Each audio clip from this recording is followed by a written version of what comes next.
People say the average person in the Middle Ages lived to about 30. That sentence sounds clear.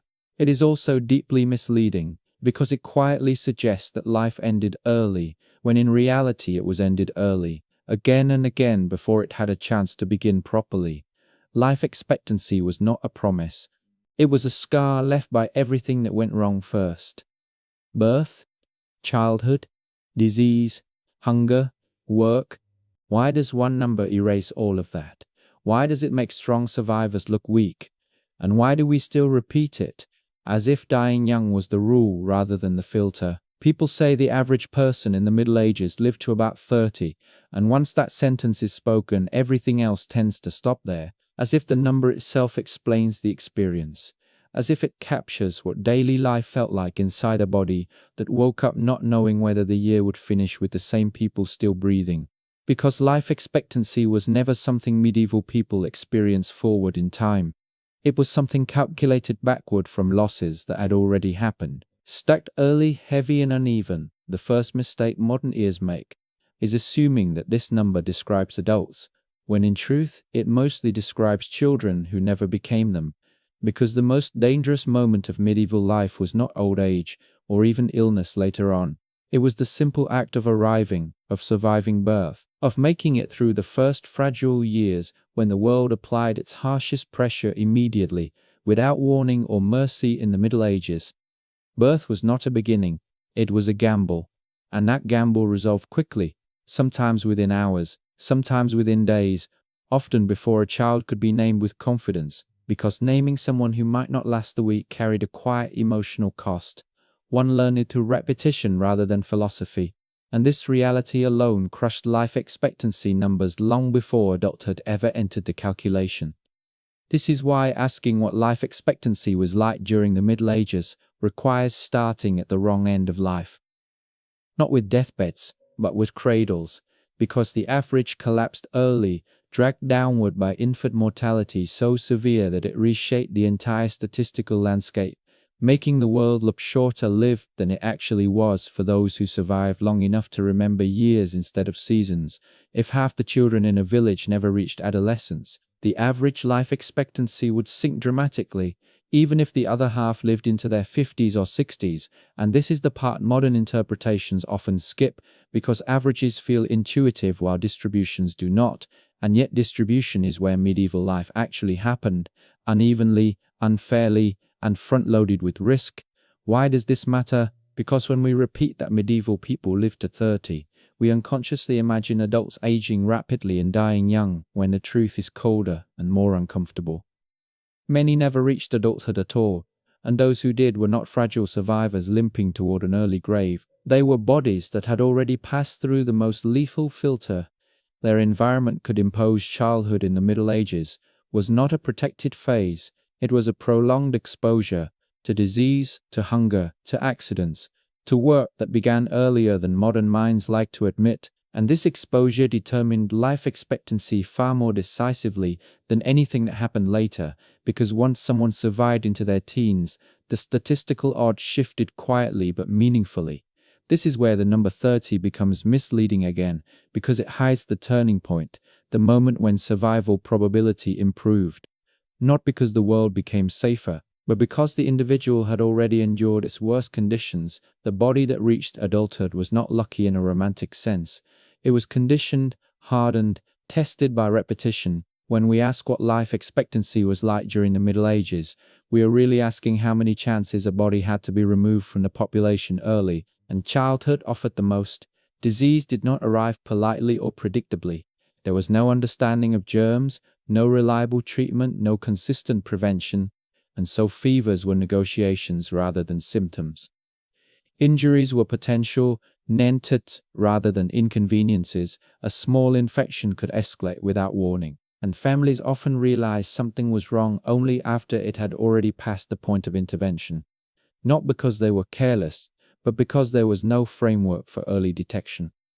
Illness did not announce itself as manageable. It simply appeared and then intensified nutrient compounded this risk quietly. Medieval diets for the majority were monotonous, heavy in grains, light in variety, sufficient for labor but not for resilience. And when harvests failed, The damage was cumulative rather than dramatic. Bodies weakened slowly, immune responses dulled, recovery times lengthened, all of which lowered the threshold at which disease became fatal. This is another reason life expectancy figures feel so brutal, because they compress slow weakening into sudden disappearance. Hunger rarely killed directly. It prepared the body to lose later, and the statistics record only the loss, not the years of narrowing margins that preceded it. Work added its own pressure. Medieval labor was constant and physical, performed without ergonomic design or medical relief.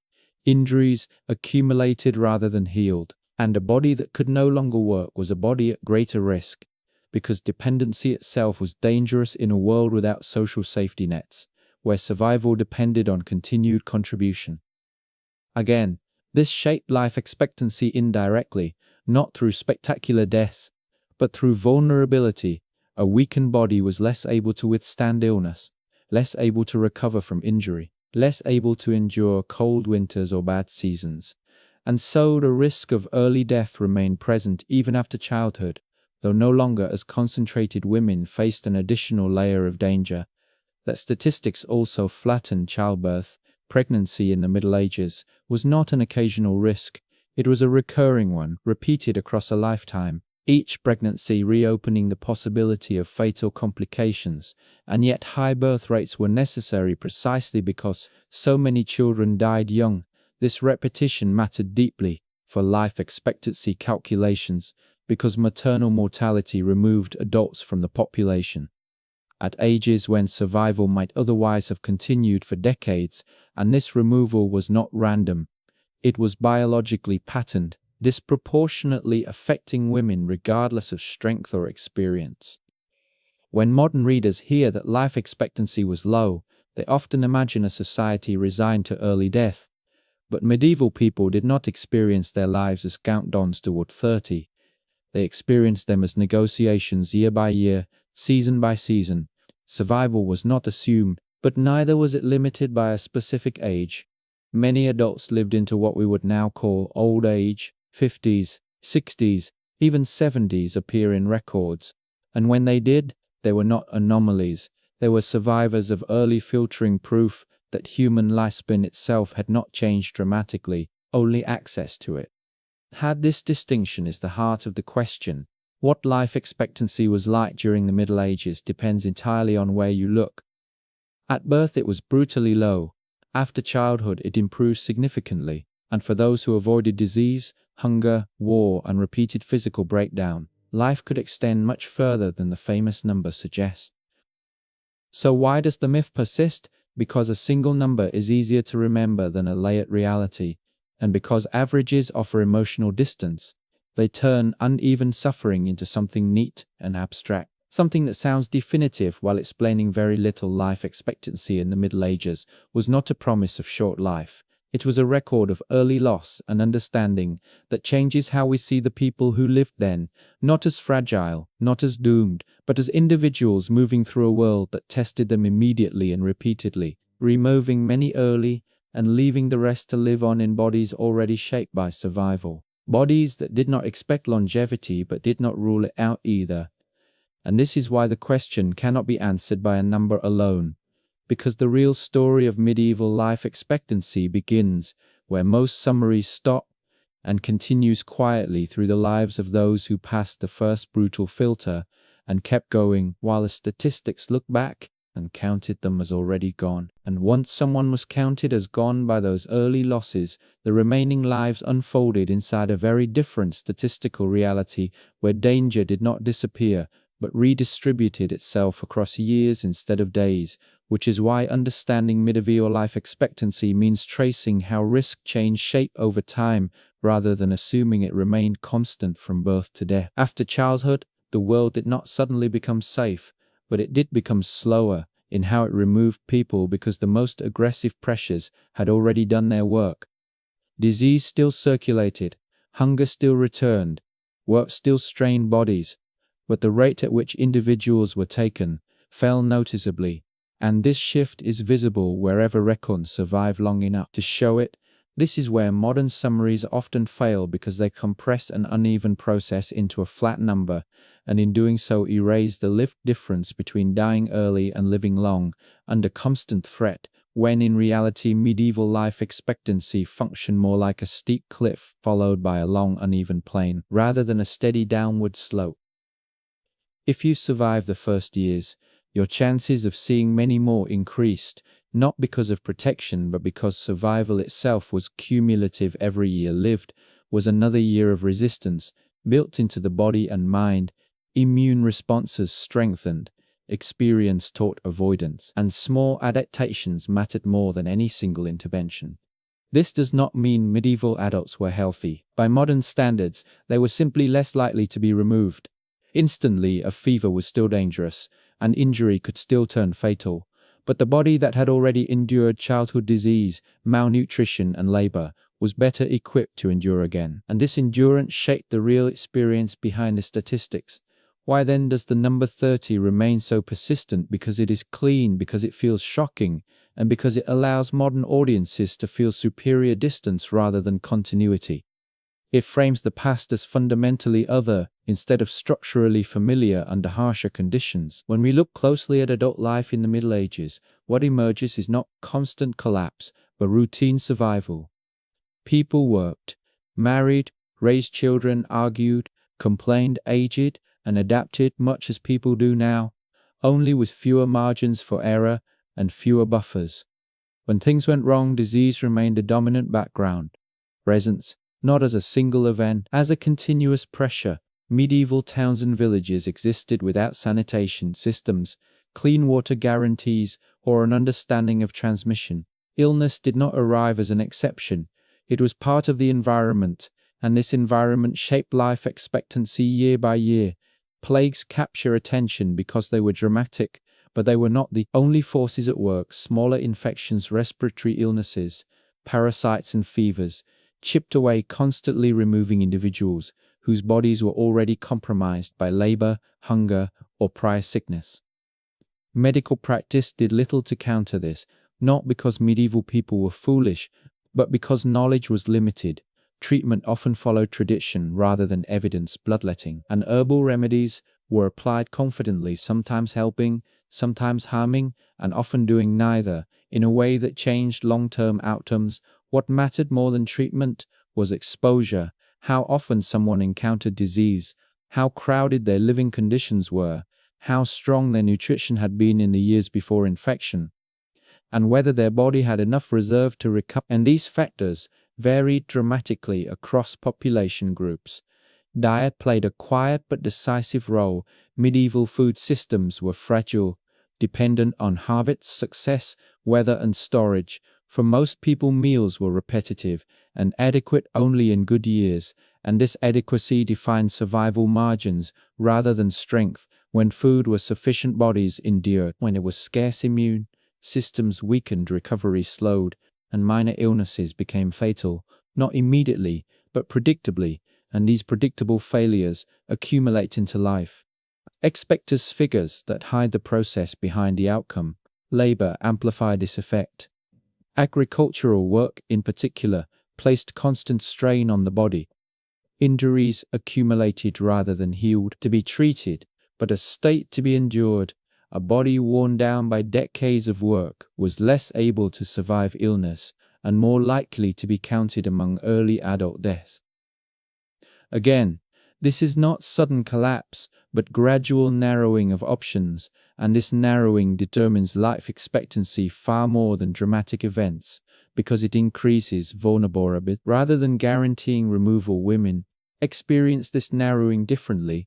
Childbirth added a repeated high-risk factor to adult life. Each pregnancy reopened the possibility of fatal complications, and even when births succeeded, the physical costs remained cumulative. Maternal mortality removed women at ages when survival might otherwise have continued, and this pattern shaped average life expectancies quietly, but significant. War and violence also played a role. Though less constantly than popular imagination suggests, most medieval people were not soldiers, but conflict still reached them indirectly. Armies moved through countryside, resources were taken, crops destroyed, and young men were disproportionately removed during campaigns which skew adult survival patterns. Social class layered all of these risks unevenly. Those with access to better food, warmer shelter, less physically destructive work, and communal support lived longer, not because they were immune to disease, but because their bodies were less continuously degraded by survival itself. Clergy often outlived peasants, not due to holiness, but due to routine regular meals, shelter, and reduced labor. Monasteries functioned as early systems of stability, and this stability translated directly into extended life. Expectancy urban life offered mixed outcomes. Cities concentrated trade, opportunity, and food access, but also disease, crowding, and waste. Living in a city could extend life or shorten it, depending on timing and exposure, which again reinforces the idea. Therefore did exist, though it appeared unevenly. Those who reached it were not anomalies, but products of circumstance. Bodies that had either avoided or withstood the most damaging combinations of risk. They carried pain, limitation, and dependency, but they were present, respected, consulted, and visible in communities. This visibility matters because it contradicts the idea that medieval people rarely lived long. Instead, it shows that longevity was possible, but not evenly accessible. And this uneven access is exactly what life expectancy statistics compress out of view. So when asking what life expectancy was like during the Middle Ages, the most accurate answer is that it depended entirely on when and how one survived early risk at birth and in childhood. It was brutally low after adolescence. It rose significantly, and across adulthood it remained conditional, shaped by exposure rather than age. This understanding reframes the past not as a place where everyone died young, but as a place where many died early, and those who did not often lived long enough to age, complain, remember, and teach. The number 30 therefore does not describe a lifespan. It describes a sorting process, a record of who was removed before life had time to stretch and who remained. To occupy the years beyond the average life expectancy in the Middle Ages was not a clock ticking down from birth. It was a filter applied early and relentlessly, and once passed it allowed a wide range of outcomes, including long lives, heavy with experience and endurance, understanding. This does not make medieval life easier or kinder, but it does make it clearer, and clarity matters because it replaces myth with structure and replaces distance with continuity, showing that the difference between then and now lies less in human capacity and more in the environments that decide how much of that capacity is allowed to unfold, while the body keeps negotiating for survival year after year, as the statistics wait behind to count what has already been lost and what remains unfinished. And because what remains unfinished is often more revealing than what is counted as complete, the next layer of medieval life expectancy appears when we stop asking how long people lived and start asking how long they were able to function as part of their world. Function mattered more than age because survival was practical. Before it was numerical, a person was alive not because they had reached a certain year, but because they could still work, still contribute, still move through daily routines without becoming an unsustainable burden. And this functional threshold shaped when death occurred as much as disease or hunger. In the Middle Ages, there was no clear boundary between living and dying the way modern medicine draws it today. Decline did not trigger intervention. It triggered adaptation. Families adjusted workloads, roles shifted, expectations narrowed, and a body could exist for years in a diminished state before finally disappearing from records, which again distorts how life expectancy looks in retrospect. Why does this matter? Because it explains why medieval people did not experience aging as a countdown toward a fixed end, but as a gradual negotiation with limits, and those limits were social as much as biological. When a body could no longer perform its role, sovereign depended on relationships, proximity, and tolerance rather than treatment. This is another reason why averages mislead. They register the endpoint, but not the extended period of partial survival that preceded it. When these drawn-out endings are compressed into a single number, they make life appear shorter than it was experienced. Consider injury. A broken bone today is an interruption in medieval life. It could be a turning point, not always fatal, but permanently altering capacity. An injured leg meant reduced mobility, reduced propensiety to cold, hunger, and illness. Over time, death followed, not as a direct consequence, but as a delayed result. These delayed consequences accumulate silently within life expectancy calculations, which count only the final outcome, while ignoring the chain that led there. And this chain was long, slow, and uneven. The same apply to illness. Many medieval diseases did not kill immediately. They weakened lungs, scarred organs, drained strength, and left survivors less able to endure the next challenge, which always arrived eventually. And this layering of damage explains why adult mortality remained high even after childhood risk declined. Yet even here, survival varied widely. Because environment mattered enormously, rural isolation could reduce exposure to certain diseases, while increasing vulnerability to famine. Urban density increased disease exposure. But improved access to food and trade, neither setting guaranteed longer life, both simply shifted the risk. Prove periods and weakened bodies. Warmer periods improved survival. Temporarily, these fluctuations show up as waves in mortality records, but are flattened out when averaged across generations. Why then do we continue to ask for a single answer to what life expectancy was like during the Middle Ages? Because modern thinking is structured around planning decades ahead: retirement, education, long-term health. Medieval life was structured around immediate continuity: next harvest, next winter, next surviving child. This difference in time horizon changes how life is lived and remembered. Medieval people did not expect longevity, and this mindset allowed them to endure uncertainty without framing it as failure. When someone reached older age, it was not treated as an anomaly, but as an achievement that carried authority. Elders were respected, consulted, and relied upon precisely because they embodied survival knowledge, not because they were rare curiosities. Records of medieval communities show elders managing property, settling disputes, transmit skills and memories. Their presence contradicts the idea of a society empty before midlife and instead reveals a population thinned early but persistent afterward. This persistence is key to understanding medieval life expectancy to processes. And once that shift occurs, the familiar number loses its power to shock. 30 was not a wall people hit, it was a midpoint, pulled downward by early loss, and once those losses are acknowledged, the remaining lives stretch further than the average allows us to see. This also explains why medieval people did not appear obsessed with age. Counting birthdays mattered less than seasons. Survived children, grown strong, winters endured. Age was not ignored, but it was not central because it was not predictive.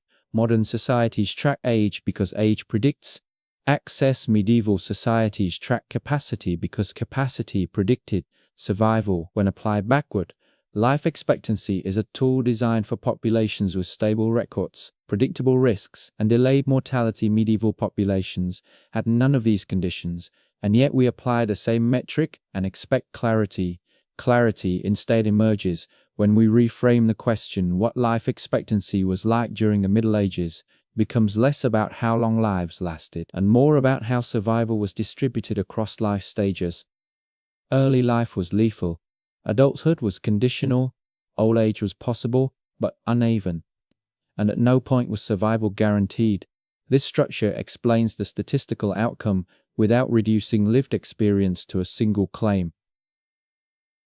It also removes the implicit judgment that medieval people were weaker or less resilient. Human biology has not changed dramatically.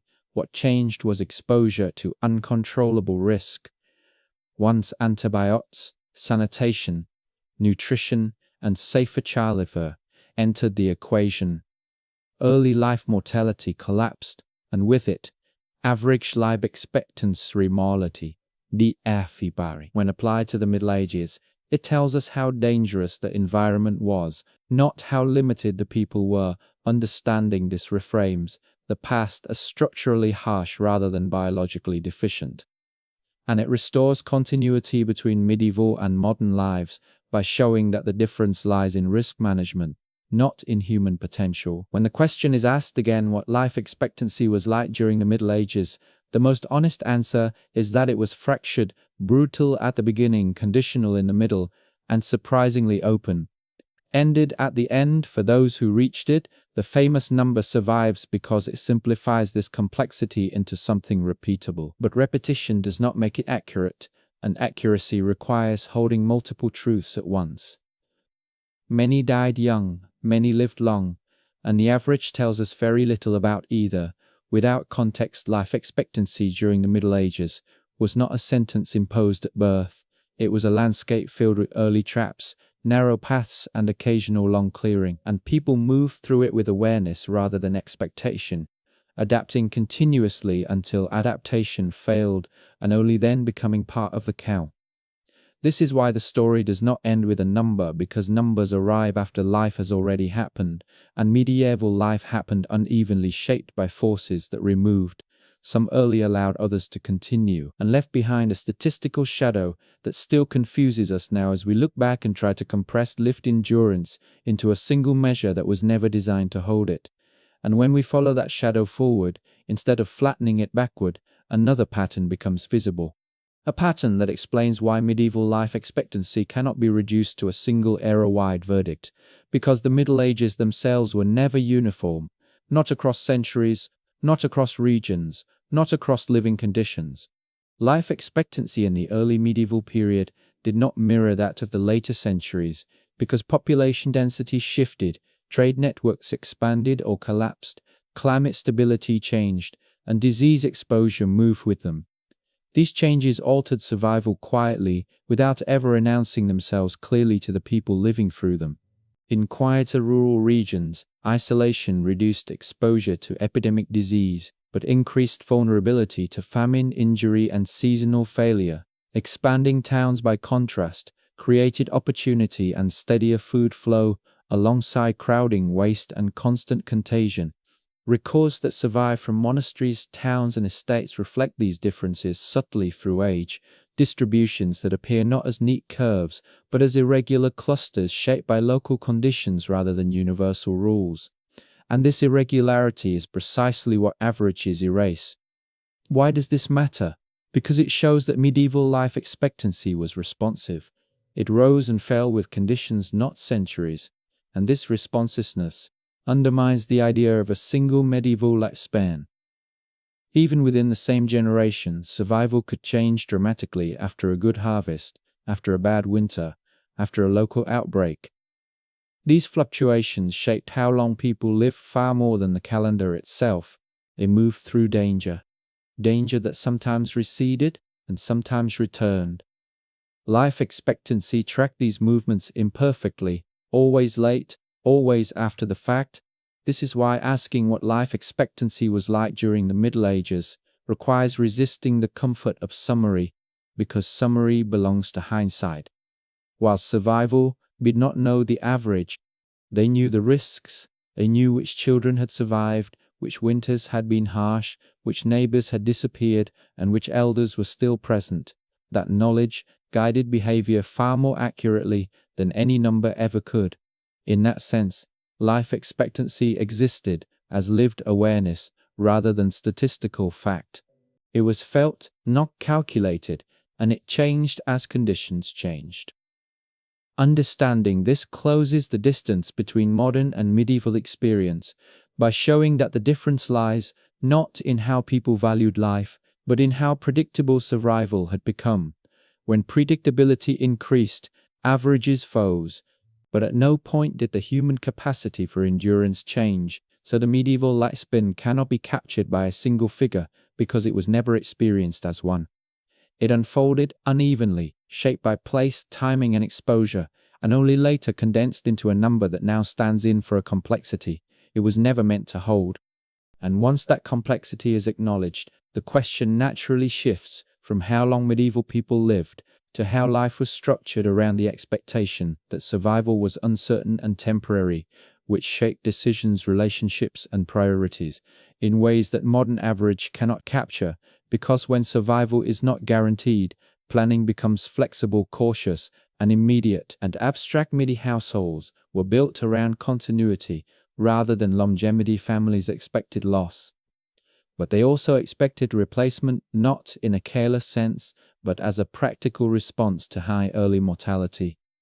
Children were born frequently because survival demanded redundancy, not optimism, and this reproductive pattern alone tells us that life expectancy was experienced as something fragile early and negotiable later rather than fixed from birth. This fragility influenced how childhood was treated, not as a sheltered phase to be prolonged, but as a transition to usefulness. Children worked early not because parents were indifferent, but because contribution increased survival odds, both for the child and for the household as a whole. And this early integration into labor altered risk exposure, while also accelerating physical conditioning, which again complicates how life expectancy should be understood. Why does this matter? Because it shows that medieval life expectancy was shaped by social design as much as biology. Households adapted to risk by distributing labor, by maintaining close interdependence. Survival was communal, not individual, and this communal structure softened some dangers while amplifying others. When illness struck, it rarely affected one person in isolation. It moved through households and neighborhoods, removing some and sparing others. And this selective remover reinforced the sense that survival was endangered as a recurring feature rather than an exception. Religion provided a framework for interpreting this uncertainty, but it did not eliminate the practical realities of risk. Prayers did not replace preparation, rituals did not prevent famine, and faith coexisted with constant adjustment to environmental conditions, which again extent medieval people did not misunderstand their world.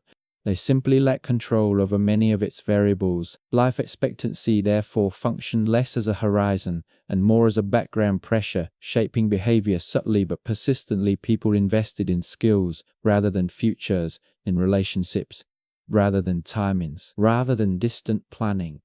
And this orientation allowed survival to feel meaningful even when duration was uncertain. This perspective also explains why medieval records often focused less on age and more on role, land ownership, service obligations, marital status. These markers mattered because they indicated stability, because they predicted lifespan. Age alone said little about survival potential without context. In this way, life expectancy was embedded in social position rather than chronological progression. A person with land support and reduced physical strain could expect longer survival than one without, regardless of age, and this stratification shaped demographic outcomes. But consistently, the effects of disease outbreaks further illustrate this point. Plagues did not simply shorten lives, they redistributed survival, abruptly removing individuals across age groups, but disproportionately affecting those already weakened by prior conditions. After each outbreak, the remaining population often experienced improved resource and redistribution, created uneven life expectancy patterns that resist simplification. Mortality spikes lowered, averages dramatically, while post-crisis to live longer than before, and this oscillation defines medieval demographic history far more accurately than any stable figure. Why then do modern audiences struggle with this complexity and predictive? It suggests how long one might expect to live. Medieval life expectancy did neither. It described population outcomes, not individual features, and this mismatch creates misunderstanding. When modern frameworks are applied backward, understanding medieval life expectancy that a number should describe a life. Instead, it must be read as a measure of environmental hostility and structural inequality. And when read that way, it becomes informative rather than misleading. This shift also clarifies why medieval people did not perceive themselves as short-lived. They measured life in survivals, not years. Each avoided famine, each recovered illness, each endured winter, counted as success, and this accumulation of survivals produced long lives for some, even as many were removed early. The coexistence of early death and long survival is not a contradiction. It is the defining feature of medieval demography, and it explains why elders appear in records alongside high infant mortality without implying inconsistence. Life existence, but lived experience preserved it clearly. Communities remembered who had survived what, and this memory shaped expectations, behavior, and respect more powerfully than any abstract measure. When we look at medieval life through this lens, the familiar claim that people lived only to 30 dissolves into a misunderstanding rooted in statistical shorthand rather than historical reality. It describes early loss, not biological limitation. This distinction matters because it restores agency and endurance to past lives without romanticizing their hardship. Medieval people were not naive victims of short lifespans. They were skilled navigators of unstable environments, so when life expectancy is discussed, it should be framed as an outcome of risk distribution rather than a verdict on human potential. And once framed this way, it aligns medieval experience more closely with modern crises, where life expectancy shifts rapidly in response to war, famine, or disease, without implying sudden changes in human capacity. In this sense, medieval life expectancy offers a lesson rather than a curiosity. It shows how deeply survival depends on environment and how quickly averages respond to structural change. When conditions improved, survival expanded. When conditions deteriorated, it contracted, and throughout these shifts, human endurance remained remarkably constant.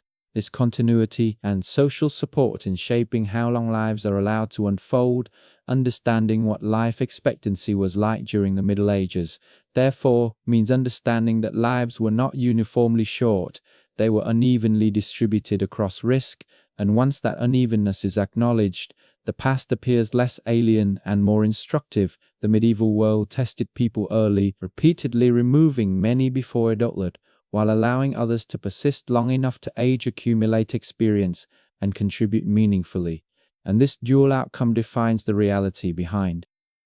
The number life expectancy in that world was not destiny, it was probability shaped by exposure, timing, and circumstance, and individuals moved through it without knowing the average, only the next challenge. This is why the question continues to matter, because it reveals how easily numbers replace nuance and how quickly complexity is lost when survival is summarized rather than examined. And as long as the story is told through a single figure, it will remain incomplete while the lived reality continues to unfold quietly beneath it, waiting to be understood rather than counted. And once that lived reality is kept in view, the final misunderstanding around medieval life expectancy becomes easier to dismantle, because the number itself was never meant to describe experience. It was meant to summarize outcome, and outcome always lags behind.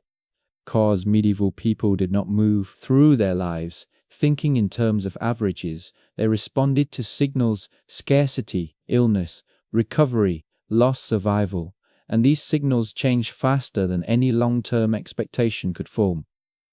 This is why life expectancy felt fluid rather than fixed, and why planning remained short horizon.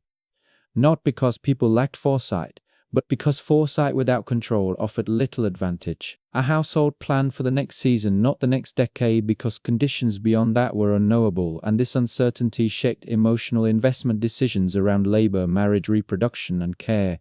People bonded deeply but cautiously, they committed but remained adaptable, and this adaptability is what allowed communities to persist. Despite constant attrition, the presence of elders alongside frequent funerals was not contradictory.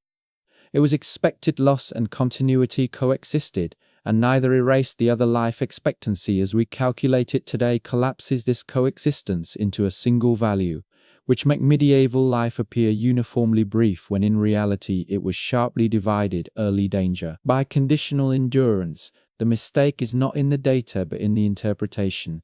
Because when early mortality dominates averages, the remaining lives disappear into the margin, and yet those remaining lives were where medieval society actually functioned. Knowledge was passed, land was managed, children were raised, and memory accumulated. This functioning core is invincible to the lived world.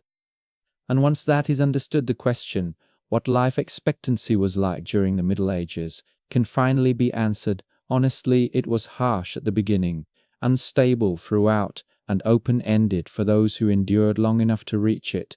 And that answer does not comfort, but it clarifies. It replaces the myth of short lives with the reality of uneven survival, and shows that medieval people did not live less fully.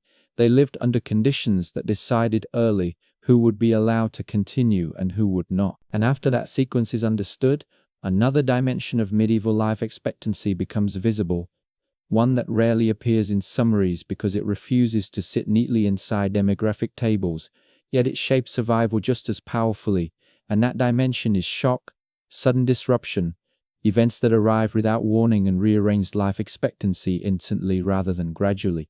Famine was one such shock, not as a single dramatic collapse, but as a cascading failure where crops failed, food stores thinned, bodies weakened, and diseases that would otherwise have been survivable became lethal.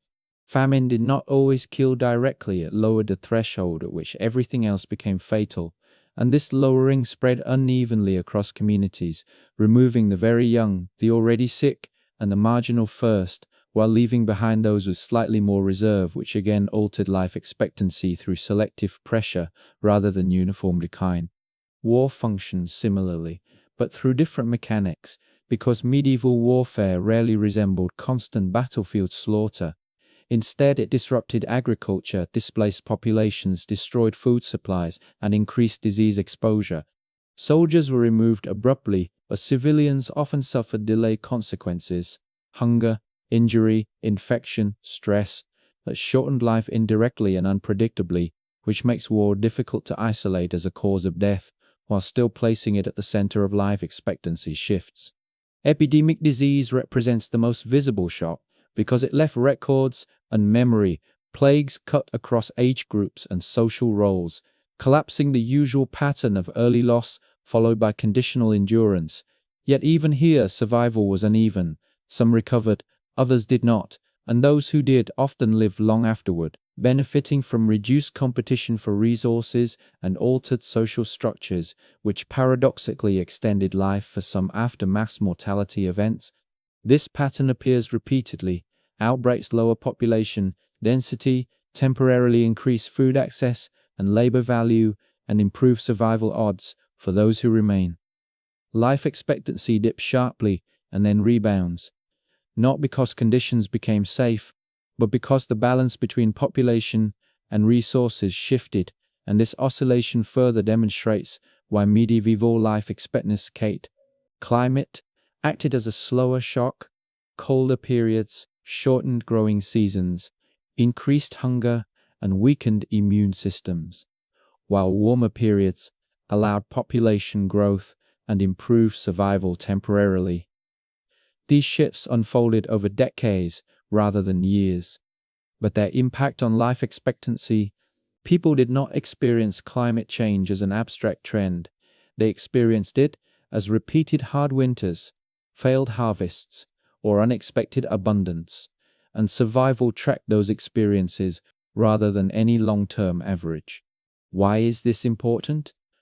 Because it shows that medieval life expectancy was dynamic, responsive to shocks and recoveries, rather than fixed by era, and this dynamism explains why different historians report different numbers depending on which period, region, or datamine they emphasize, and why none of those numbers alone can describe lived reality. When shocks accumulated, life expectancy fell. When stability returned, it rose, and throughout these cycles, human behavior adapted, migration patterns changed, marriage ages shifted, work arrangements evolved, and these adaptations fed back into survival outcomes. Another often overlooked factor is mobility. Medieval people moved more than stereotypes suggest, fleeing famine, seeking work, following trade routes, or relocating after disasters. Mobility altered exposure patterns, sometimes increasing risk, sometimes reducing it. And those who could move often survived longer than those who could not, again introducing inequality into life. Expectancy that averages conceal. Institutional structures also mattered. Monasteries, guilds, and extended kin networks provided buffers against shock.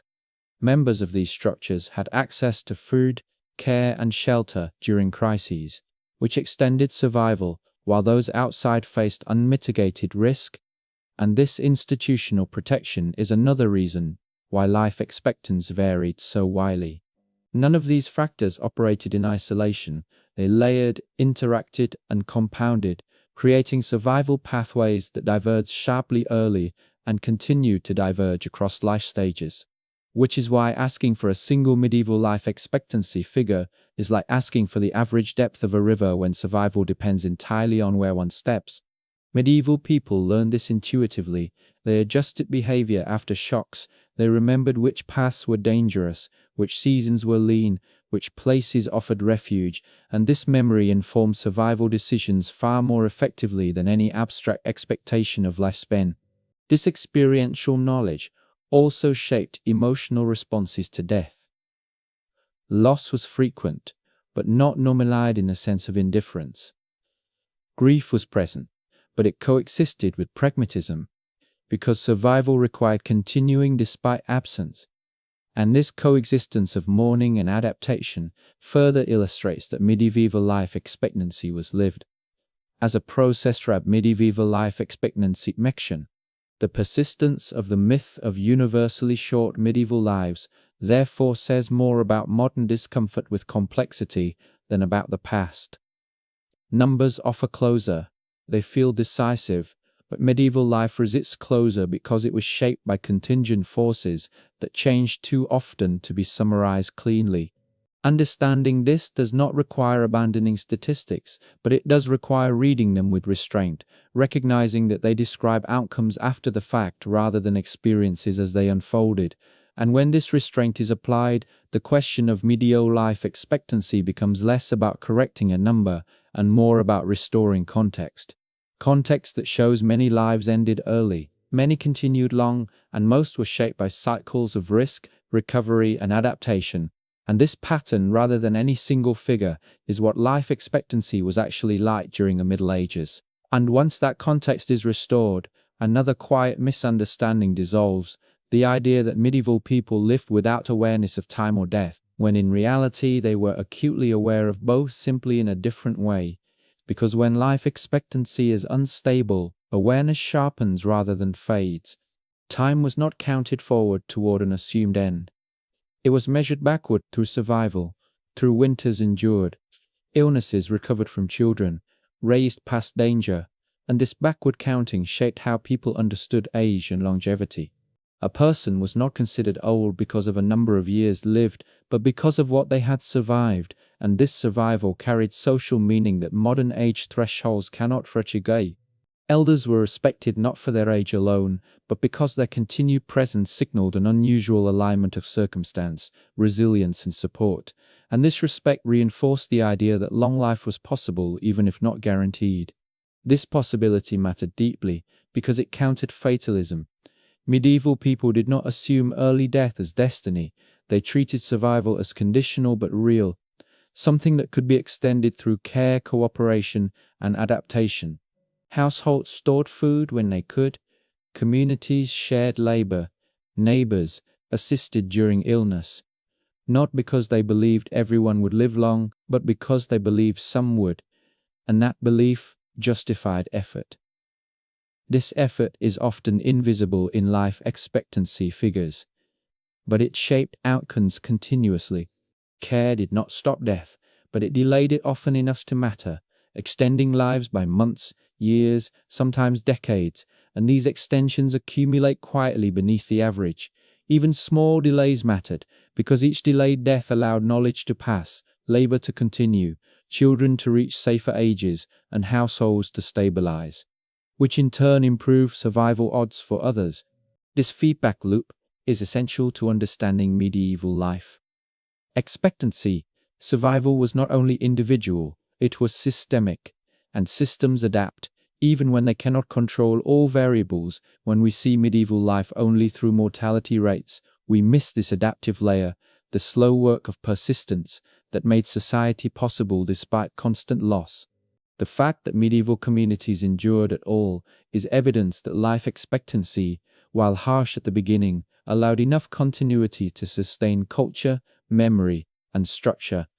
This endurance contradicts the image of a society constant collapsing under premature death.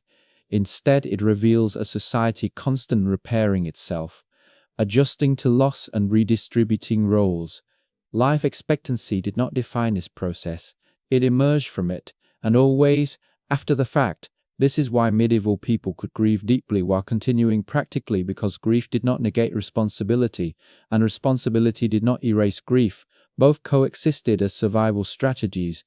Understanding this coexistence is crucial, because it shows that medieval life expectancy was not experienced as a ceiling, but as a field of uncertainty in which effort still mattered.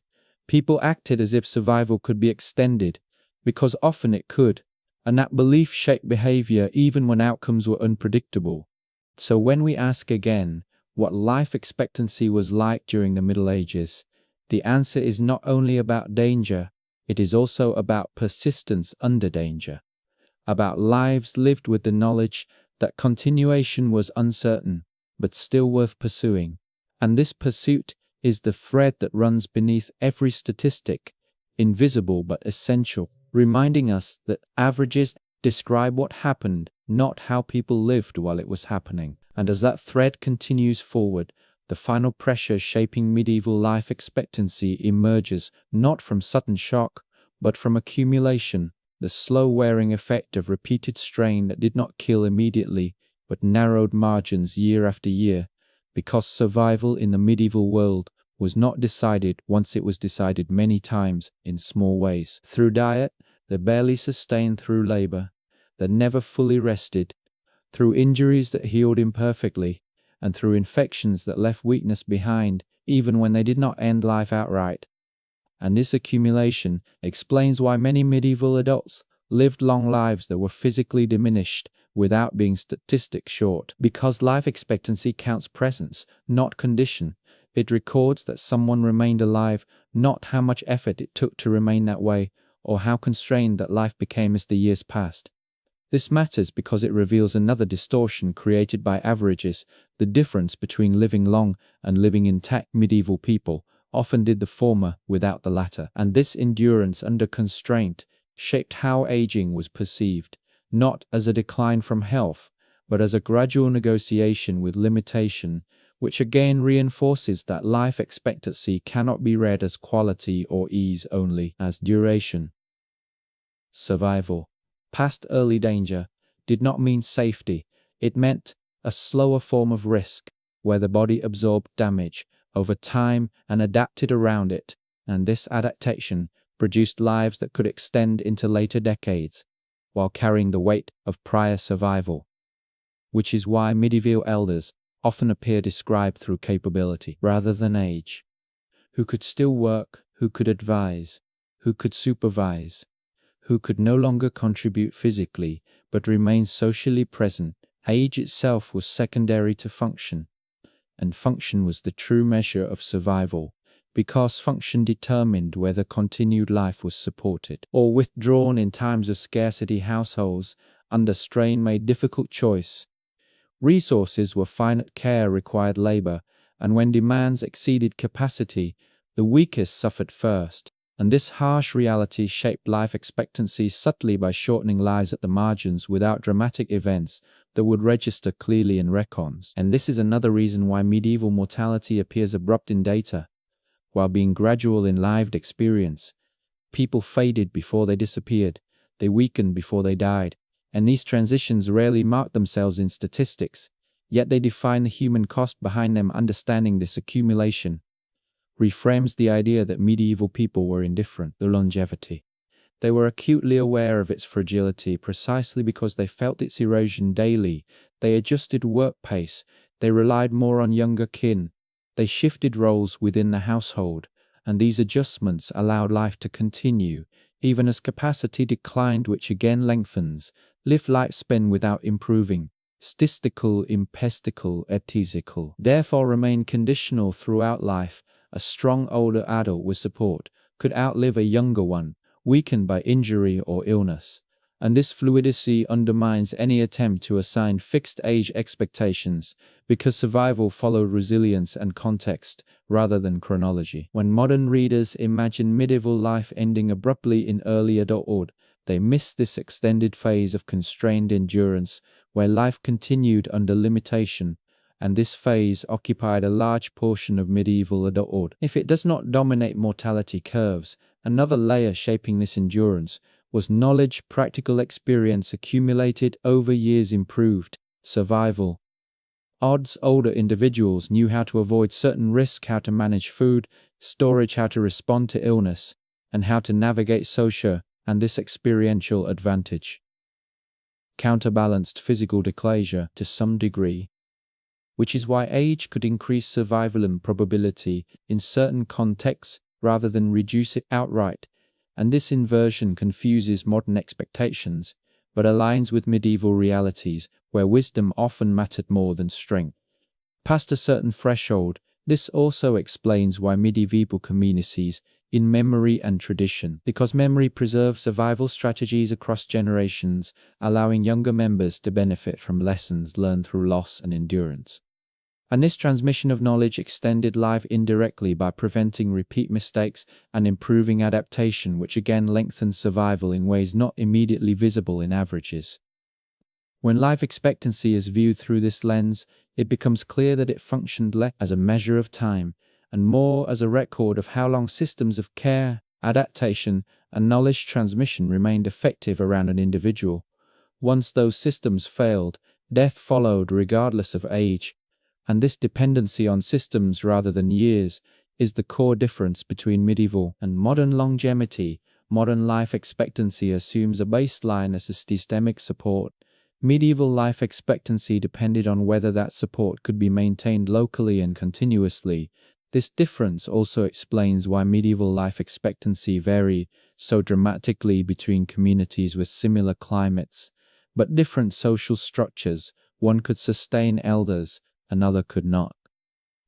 And the resulting divergence would appear as random variation in data, while being entirely predictable in live terms. When all these layers are combined, early mortality, shock, events, accumulation of strain, social support, and experiential adaptation, the picture of medieval life expectancy becomes clear.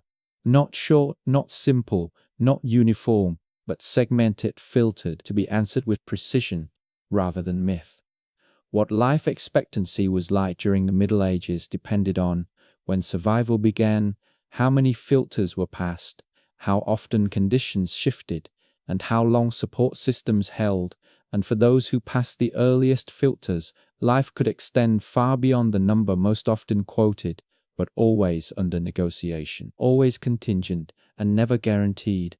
And this negotiation continued until the final moment, not as a countdown, but as a balance between resilience, resources, and circumstance, a balance that could hold for decades or collapse suddenly depending on forces that were felt daily but never predictable. And it is this lived negotiation, rather than any single figure, that defined medieval life expectancy, as it was experienced from within, not calculated afterward from without. And once the negotiated balance is understood, the final misconception around medieval life expectancy quietly falls away. The idea that people lived without any sense of future, when in reality they lived with a sharpened sense of conditional future. Because when survival is uncertain, attention moves closer, not farther. Medieval people did not imagine decades ahead, but they did imagine the next season, the next harvest, the next recovery, and these near futures were real, meaningful, and actionable, which is why effort persisted. Even when outcomes were unclear, expectation was short, but intention was not. And this distinction mattered because it shows that medieval life expectancy did not erase hope.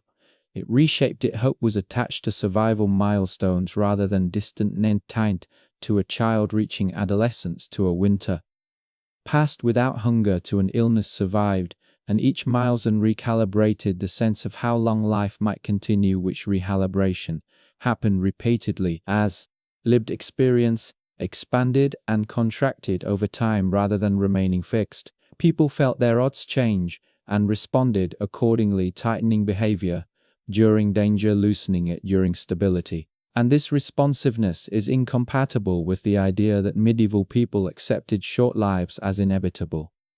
Instead, they treated life as extendable under the right conditions. If those conditions were fragile, this mindset checked how they invested in care work, cooperation, and restraint, not because longevity was guaranteed, but because it was possible and possibility justified effort, even when probability was unclear. This perspective also explains why medieval narratives often focus on endurance rather than duration, rather than how long someone lived, because endurance signaled alignment with forces that mattered: weather, health, community, and timing, and these forces defined survival more accurately than age ever could.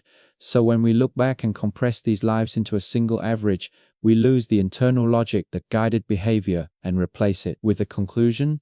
Medieval people never experienced life expectancy was not something they knew, it was something that emerged from their actions after the fact, and this gap between life logic and retrospective measurement is the source of most modern misunderstanding about medieval longevity. Once that gap is acknowledged, the question what life expectancy was like during the Middle Ages becomes less about correcting a statistic and more about restoring perspective. It was harsh, early conditional throughout, and negotiable until the end, shaped by environment, social structure, and accumulated strain, rather than by biological limits. And this understanding does not romanticize the past. It clarifies it by showing that medieval people lived under pressure, but not without agency, under uncertainty, but not without adaptation, and under risk, but not without continuity. And that continuity is the quiet evidence that life expectancy, while brutal at the beginning, allowed enough persistence for lives to unfold meaningfully beyond the number that now stands in for them. And once those daily calculations are taken seriously, the shape of medieval life expectancy becomes clearer, because survival was not extended by luck alone, but by repetition, the repeated choice to conserve, to wait, to endure, rather than to extract everything immediately. That repetition mattered, because medieval environments punished excess more reliably than restraint. A household that consumed too much in a good year shortened its chances in a bad one, while a household that accepted limitation during abundance could persist longer when scarcity arrived. This pattern explains why moderation was not simply moralized, but practiced as a survival skill. Moderation shortened life expectancy more efficiently. Hunger that came slowly could be adapted to hunger that arrived suddenly, killed. Medieval people learned this distinction through experience rather than theory, which reveals how life expectancy was shaped by behavioral memory rather than abstract planning. Social memory reinforced this learning. Community remembered famines long after they passed. They marked them in stories, customs, and cautionary practices, and these memories adjusted behavior for generations, smoothing risk curves enough to extend survival incrementally without eliminating danger. This smoothing effect is invisible in mortality tables, but crucial to understanding why some communities endured longer. Dwellings, bonuses, insulation, protection from damp, and proximity to animals, not for comfort, but for warmth. Warmth mattered because cold weakened bodies, and weakened bodies died more easily. Small architectural choices reduced exposure across a lifetime. The same logic applied to clothing. Layers were reused, repaired, and adapted to season rather than replaced, because continuity mattered more than novelty. That continuity stabilized bodies against sudden exposure, that shortened lives unpredictably. Risk awareness extended into movement. Travel was timed, routes were chosen carefully, and journeys were delayed or cancelled when conditions shifted. This cautious mobility pattern limited opportunity but preserved survival, and it highlights again that medieval life expectancy favored persistence. Overexpansion, communal labor further redistributed risk, harvests were shared, fields were worked collectively, and when illness, buffering extended to cover. By preventing single points, yet it also meant that endurance depended on social inclusion. Those outside communal networks faced shorter lives, not because they were weaker, but because they lacked protection, and this inequality is another reason why life expectancy varied so widely within the same population. Caregiving followed similar lines. Elders, children, and the sick were supported when resources allowed and abandoned when they did not out of cruelty, but because survival choices were constrained. That constraint shaped life expectancy by determining whose lives could be extended when margins narrowed and whose could not. These decisions were rarely recorded, but they structured outcomes profoundly. Remedies were tested, remembered, and modified, and while many failed, some reduced harm enough to matter, especially when combined with rest, warmth, and nutrition. This incremental effectiveness delayed death repeatedly without transforming survival into certainty, and it helps explain why medieval life expectancy is paradoxical. Many died young, and the system that produced both outcomes was the same. Adaptability extended life without guaranteeing it. Seasonal awareness also shaped reproduction. Conceptions clustered around periods of relative stability because pregnancy begun during famine or extreme labor, short survival for both mother and child. Family spacing adjusted when conditions worsened and tightened when conditions improved, which shows that medieval people responded dynamically to survival signals rather than passively accepting fate. The accumulation of these adjustments produced a demographic rhythm characterized by contraction during crisis. Life expectancy moved with this rhythm, not smoothly, but in steps, sudden drops, followed by gradual recoveries. This stepping pattern is flattened into a single number when averaged across centuries, yet it defines lived experience far more accurately. Emotional regulation played a role as well. Despair increased risk by encouraging withdrawal, recklessness, or neglect, while hope grounded in immediate achievable goals sustained effort. Membier culture emphasized endurance, patience, and acceptance, not as resignation, but as strategy. By Stietelen's Epavia. Rituals, storytelling, and communal gatherings reinforced it by normalizing uncertainty and providing shared frameworks for loss, which reduced social breakdown and preserved cooperation.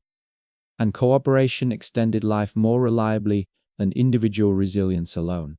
The interaction between emotion, behavior, and environment becomes another layer, shaping life expectancy beneath the surface of statistics, and it helps explain why medieval societies persisted despite relentless attrition. They did not eliminate risk, they organized around it. That organization allowed enough continuity for lives to stretch beyond the early danger zone into years that the average cannot reflect, because the average is dominated by those who never reach that zone. Once this organizing principle is understood, the claim that medieval people live short lives appears incomplete. It describes the cost of early filters, but ignores the endurance of those who passed them. Life expectancy, therefore, should be read as a measure of environmental hostility and social buffering rather than of human limitation. When read this way, it aligns medieval experience with modern situations where life expectancy collapses during war, famine, or epidemic without implying sudden biological regression. And when followed step by step, it reveals a logic of survival that is harsh but coherent, demanding but effective enough to allow lives to continue far beyond what a single number suggests. This coherence prepares the ground for the next layer of understanding, where perception, belief, and expectation shaped how medieval people interpreted aging itself, not as a countdown, but as evidence of accumulated survival. And that interpretive shift further explains why life expectancy functioned differently in medieval minds than it does in ours. Because what mattered was not how long one might live, but how much one had already endured, and whether endurance could continue under the conditions now unfolding. And as that interpretive shift takes hold, the way medieval people understood aging itself begins to look fundamentally different from modern expectations, because age was not a forecast, it was evidence. evidence that certain dangers had already been survived, and that survival changed how the future was approached. An older person was not someone closer to an inevitable end, but someone who had already demonstrated alignment with the conditions that allowed continuation, and this alignment shaped both self-perception and social treatment. Age carried authority, not because it promised wisdom in the abstract, because it proved endurance under pressure, which made older individuals valuable sources of practical judgment in a world where theory offered little protection. This valuation fed back into survival because authority justified care and care extended life, which means age could sometimes increase safety rather than reduce it, depending on context. This feedback loop helps explain why medieval life expectancy does not decline smoothly with age, the way modern models assume. Instead, it fractures, becomes conditional, and sometimes even reverses in specific social settings where elders were protected and consulted rather than discarded. This does not mean aging was gentle. Decline was real, pain accumulated and capacity narrowed, but decline did not automatically remove social relevance, and relevance mattered because relevance kept one embedded in systems of support. When relevance was lost, survival shortened regardless of age, which again shows that life expectancy followed role and relationship more closely than chronology. This perspective also clarifies why medieval narratives rarely dwell on age. Numbers, birthdays mattered less than thresholds survived. The first winter, the first illness, the first harvest managed independently.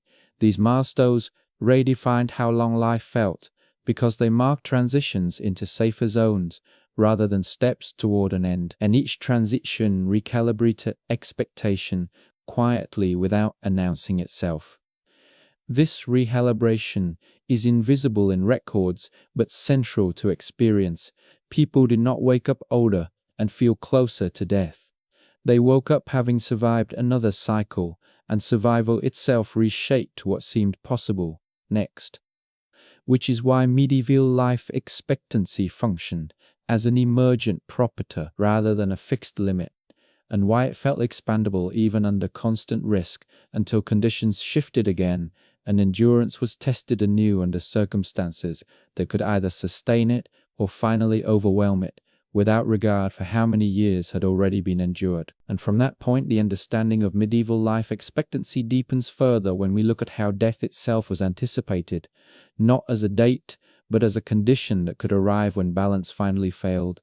Medieval people lived with a constant awareness that survival depended on alignment between body, environment, and community, and when that alignment broke, death followed, regardless of age.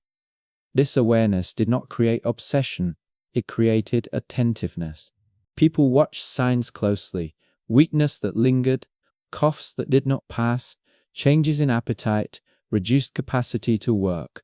Because these signals mattered more than the number of years already lived, attention shaped behavior long before the end arrived. Effort slowed, care increased, thoughts shifted. These transitions were gradual enough that death often appeared as the final step in a long visible process rather than a sudden interruption. This gradualness complicates how life expectancy should be understood, because it means many medieval deaths were preceded by extended periods of decline that do not register as shortened life in statistics, yet define lived time intensely. The final years mattered socially, even when they added little to the numerical span. Elders who weakened were still present, still counted, still remembered, and their presence shaped households long after physical productivity declined. This reinforces the idea that life expectancy measured presence, not capacity, and presence carried meaning, independent of strength. When death finally came, it was often expected, prepared for, and integrated into routine, rather than resisted as an anomaly. Preparation took many forms. Property was redistributed, responsabilities were reassigned, knowledge was passed deliberately. These acts extended the influence of a life beyond its biological end. A person's life did not stop contributing when the body failed. Contribution shifted form, and this shift softened the boundary between living and dying. The expectation of death as a process rather than a moment also shaped emotional response. Fear existed, but it was tempered by familiarity. Loss was painful, but it was not incomprehensible. This familiarity reduced panic and reduced panic stabilized behavior, which indirectly preserved survival for those remaining. In this way, even death fed back into life expectancy by shaping how communities responded to absence without collapsing. The calm integration of death into social rhythm prevented secondary losses. Again, these effects do not appear in mortality curves, but they alter outcomes repeatedly across generations. The medieval relationship to death, therefore, cannot be separated from medieval life expectancy, because the way death was anticipated changed how life was managed up to that point. People did not race toward an unknown end. They adjusted pace continuously, watching for imbalance, correcting when possible, accepting when correction failed. This acceptance was not resignation, it was recognition of limits. Recognition allowed resources to be redirected efficiently, care to be focused where it mattered, and effort to be conserved rather than wasted. Wasted effort shortened lives, conserved effort extended them. This principle applied every scale, individual, household, community. When viewed this way, medieval life expectancy appears not as a single outcome, but as the trace left by thousands of small calibrations made under pressure. Each calibration mattered a little. Together they mattered enormously. The mistake of modern interpretation. A low average is treated as a verdict, when it is actually residue. It is what remains after early loss, repeated shock, and long endurance have been compressed into one value. Medieval people never encountered that value. They encountered only the process. They lived inside it. They learned its contours. They adapted to its shifts. And through that adaptation, many lives extended far beyond what the number implies. Not comfortably, not safely, but meaningfully, with continuity, with memory, and with a sense that survival, while uncertain, was negotiable until it was not. This negotiation, rather than any fixed span, is what life expectancy truly represented in the medieval world. And once that is understood, the familiar claim about short lives loses its power, because it no longer explains anything that the lived experience itself did not already reveal. And as that lived attentiveness continues, another layer clarifies how medieval life expectancy operated beneath awareness, because survival was constantly recalibrated through comparison rather than calculation. People compared this winter to the last one, this illness to the previous bout, this harvest to the memory of failure, and these comparisons mattered more than any abstract sense of years remaining. Comparison created reference points shaped restraint. Restraint extended life incrementally by preventing panic and excess. When a winter was milder than feared, effort relaxed slightly. When it was harsher, effort contracted early. This elasticity allowed households to avoid the sharp shocks that killed most efficiently. It also meant that life expectancy felt elastic, stretching and tightening with conditions rather than counting down toward an end. In this context, age became a record of adjustments survived. Each year lived represented, not time passed, but decisions made correctly often enough that interpretation changed, how risk was faced. People who had survived multiple cycles trusted caution more than optimism, and this trust altered behavior, subtly reducing exposure to hazards that statistics later interpreted as longevity. The role of memory deepened this effect. Memory was practical, not nostalgic. It catalogued mistakes. A path avoided, because someone had died there, shortened travel time, less than it extended survival. A tool modified after an injury reduced productivity less than it prevented the next accident. These micro-adjustments did not appear dramatic, but their accumulation mattered. Over decades, they bent life trajectory outward, not by eliminating risk. This bending explains why medieval life expectancy curves are jagged rather than smooth, with clusters of survival appearing where behavior aligned with conditions, and collapses where alignment failed. The social circulation of memory amplified this effect. Stories were repeated until they functioned as rules, customs, a code caution. Even superstition sometimes served survival by enforcing delay or restraint where knowledge was thin. The effectiveness of these practices did not depend on accuracy but on behavioral outcome. If a belief delayed travel during dangerous weather, it reduced exposure, regardless of its cause. Thus, belief systems interacted with life expectancy through action, not truth. Another stabilizing factor was redundancy of roles. Knowledge was shared, set overlapped. When one person weakened, another could substitute. This redundancy reduced catastrophic failure, shortened lives abruptly. Redundancy slowed failure into manageable decline. Again, the difference appears small per event, but lumpy. Foods that could be relied upon reduced uncertainty. Reduced uncertainty preserved energy. Preserved energy delayed breakdown. None of this guaranteed long life, but it made long life possible often enough to matter. The same logic shaped conflict avoidance. Feuds were costly, violence invited retaliation. Many disputes were settled through compensation or mediation. Not because justice was gentle, but because survival was practical.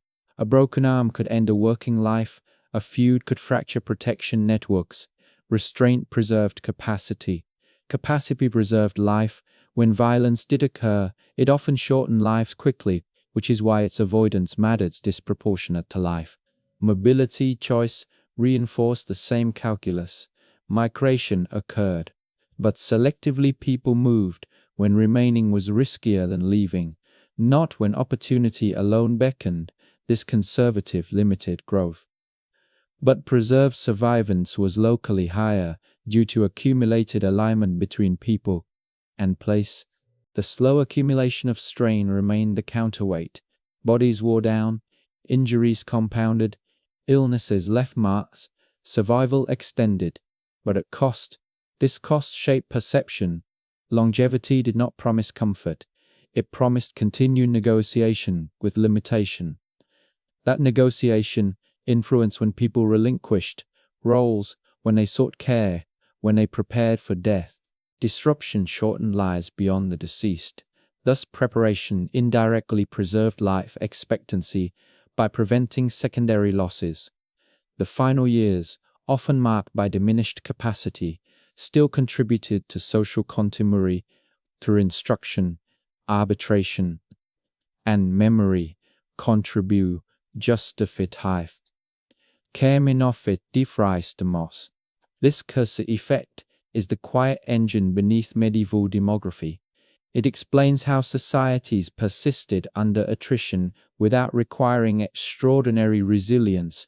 Ordinary restraint, repeated correctly, was enough. From this vantage, medieval life expectancy appears as a pattern of negotiated survival, rather than a verdict, and that conditionality shaped behavior so deeply that survival outcomes became the residue of choices made under pressure rather than the expression of biological limits. Understanding this residue requires following the process forward, not compressing it backward. When followed forward, the process reveals coherence. Harshness did not preclude order, uncertainty did not eliminate agency and endurance. While costly, accumulated into lives that extended beyond the early danger zone, often enough to sustain culture, memory, and structure across generations. This coherence does not soften the past, it clarifies it. It shows why a single number misleads and why medieval people experienced their lives as negotiable, adjustable, and meaningful even when outcomes were never promised, because promise was never the currency that mattered. Alien was, repetition was, and repetition practiced with restraint carried life forward until alignment failed, not because time ran out, but because conditions finally diverged. And with that recognition in place, the third phase can finally close, because the inner logic that governed medieval life expectancy has been fully traced from daily calculation through accumulated adjustment to negotiated endings. What remains is not a number, but a method, a way of living that treated survival as responsive rather than predetermined. Medieval people did not live under the shadow of a fixed lifespan. They lived within a field of changing conditions, where attention, restraint, and social buffering could extend life incrementally. Without ever guaranteeing it, this field shaped expectations. People expected duration throughout. They were calibrated by experience, and they guided behavior more accurately than averages ever could. Life expectancy, as later calculated, captured the cost of early loss, but not the persistence that followed. It recorded who fell out of the system, not how the system worked for those who remained. This mismatch between record and reality is the source of enduring misunderstanding. Once corrected, the medieval world looks less like a place of uniformly short lives and more like a place of uneven survival governed by practical intelligence. Under constraint, that intelligence did not remove suffering, it organized it. It reduced secondary collapse. It preserved continuity long enough for lives to unfold beyond childhood and early adulthood for many, even as many others were removed early. The coexistence of these outcomes is not contradictory, it is the defining feature of medieval demography. Understanding this feature closes the gap between lived experience and retrospective measurement. It explains why medieval people invested in care, cooperation, and caution despite uncertainty. It explains why elders existed alongside frequent funerals. It explains why age was respected as evidence of survived danger rather than counted years. And it explains why life expectancy functioned as an emergent property of behavior and environment. With this understanding, the question of what life expectancy was like during the Middle Ages has been answered as fully as it can be without distortion. It was harsh at the beginning, conditional throughout, and negotiable until the end. It was shaped by repeated decisions, social memory, and adaptive restraint. It allowed endurance without comfort, continuity without certainty, and meaning without promise. This conclusion does not summarize with a number, it restores a process. And restoring that process completes the third phase of the story, leaving the ground prepared to contrast this lived, backward-looking logic of survival with the modern, forward-projecting logic of expectancy that follows. And with the third phase complete, the fourth begins by quietly turning the lens toward the present, not abruptly, not through contrast headlines, but by exposing a tension that modern listeners already feel without naming it. Because the way we understand life expectancy today is fundamentally opposite to the way it was lived in the medieval world, and that reversal is not neutral. It changes how people think, feel, and behave in ways that are rarely examined. Modern life expectancy points forward. It projects a future. It suggests a personal horizon, a rough outline of how long one might live, and this projection shapes identity, planning, anxiety, and hope in advance. Medieval life expectancy, by contrast, operated backward. It emerged, alone rewires the emotional experience of living. When life is projected forward, it creates expectation. Expectation creates attachment. Attachment creates fear of deviation, because anything that threatens the projected span feels like theft rather than uncertainty. This emotional structure changes how people respond to risk, suffering, and loss. In the modern world, danger is framed as interruption, something that should not happen, yet still does. This contradiction produces stress because systems promise continuity while reality occasionally withdraws it. Medieval systems never promised continuity. They offered negotiation. Because of that, loss did not contradict expectation, it confirmed it, which paradoxically reduced shock, even as suffering remained intense. This does not mean medieval people suffered less. It means they suffered without betrayal by a forecast.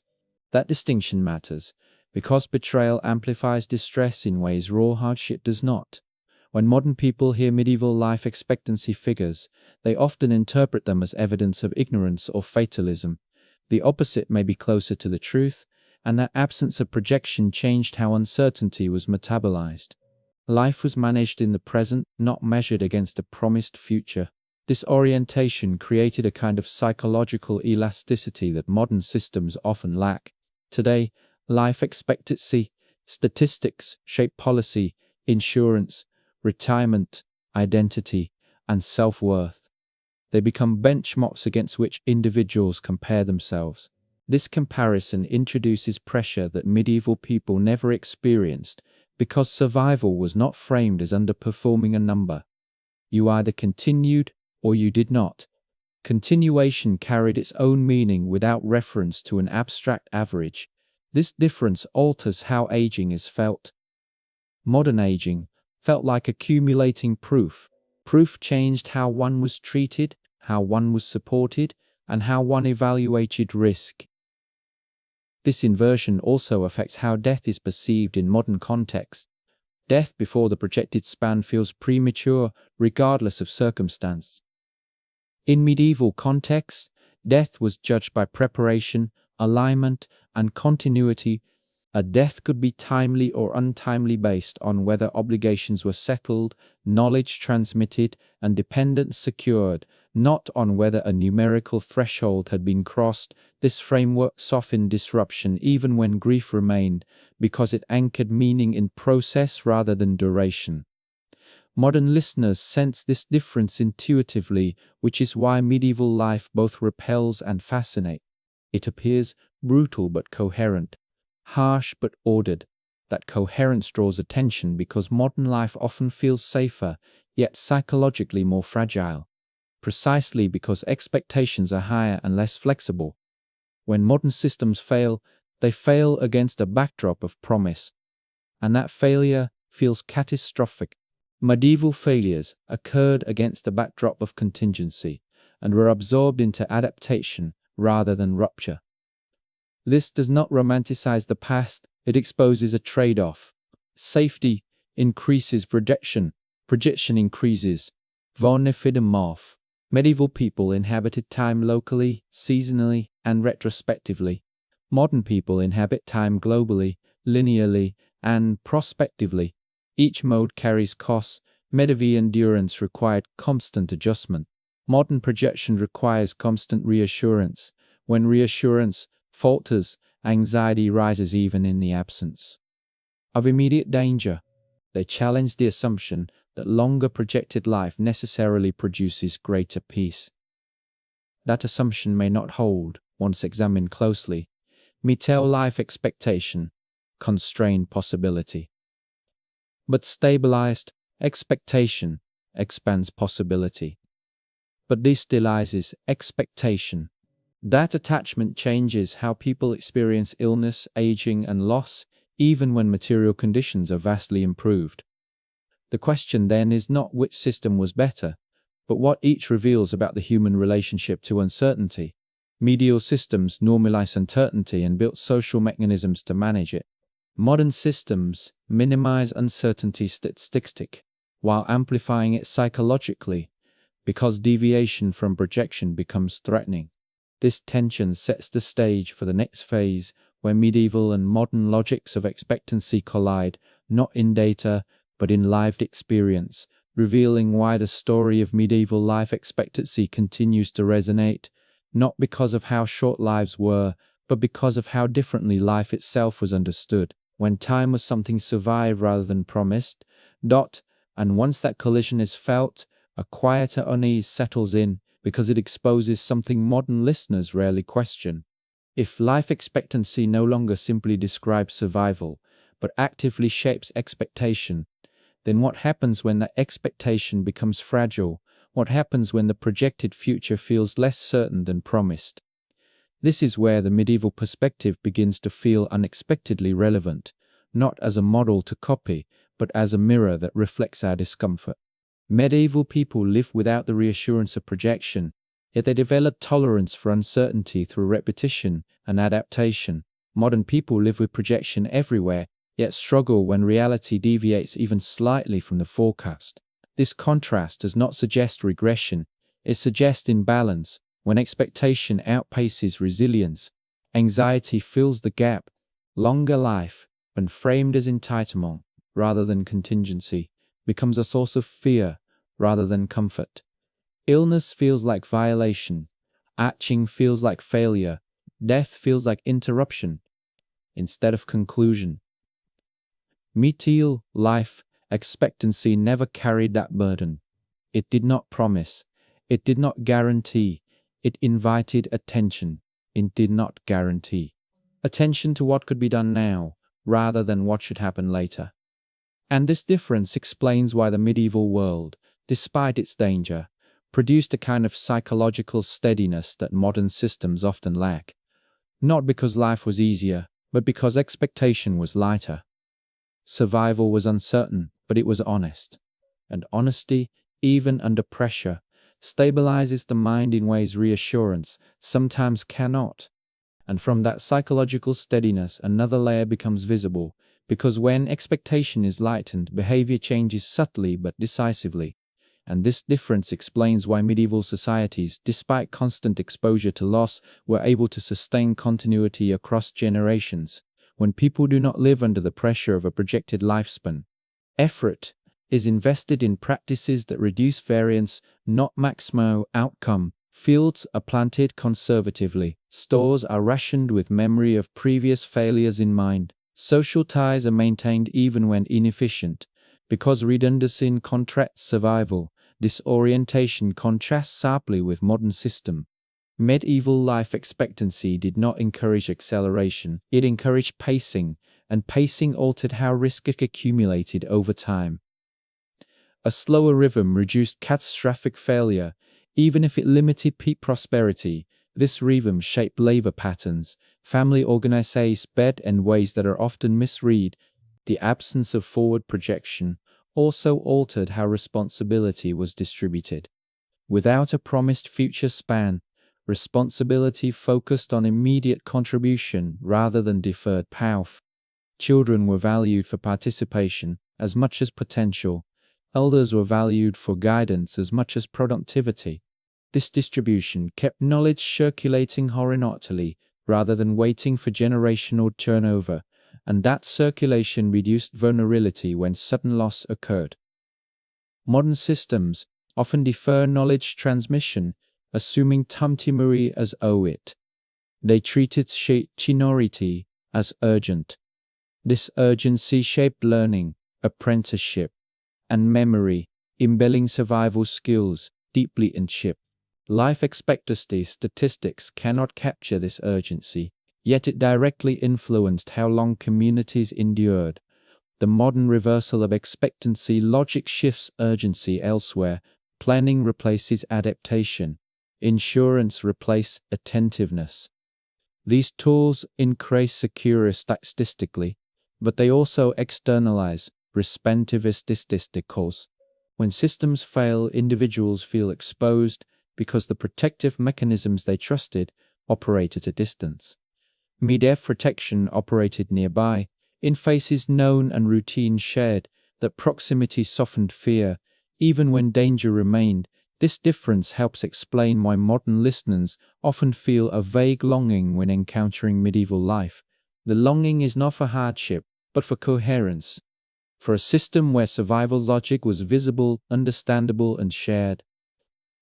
Life expectancy in the medieval world was not hidden in data.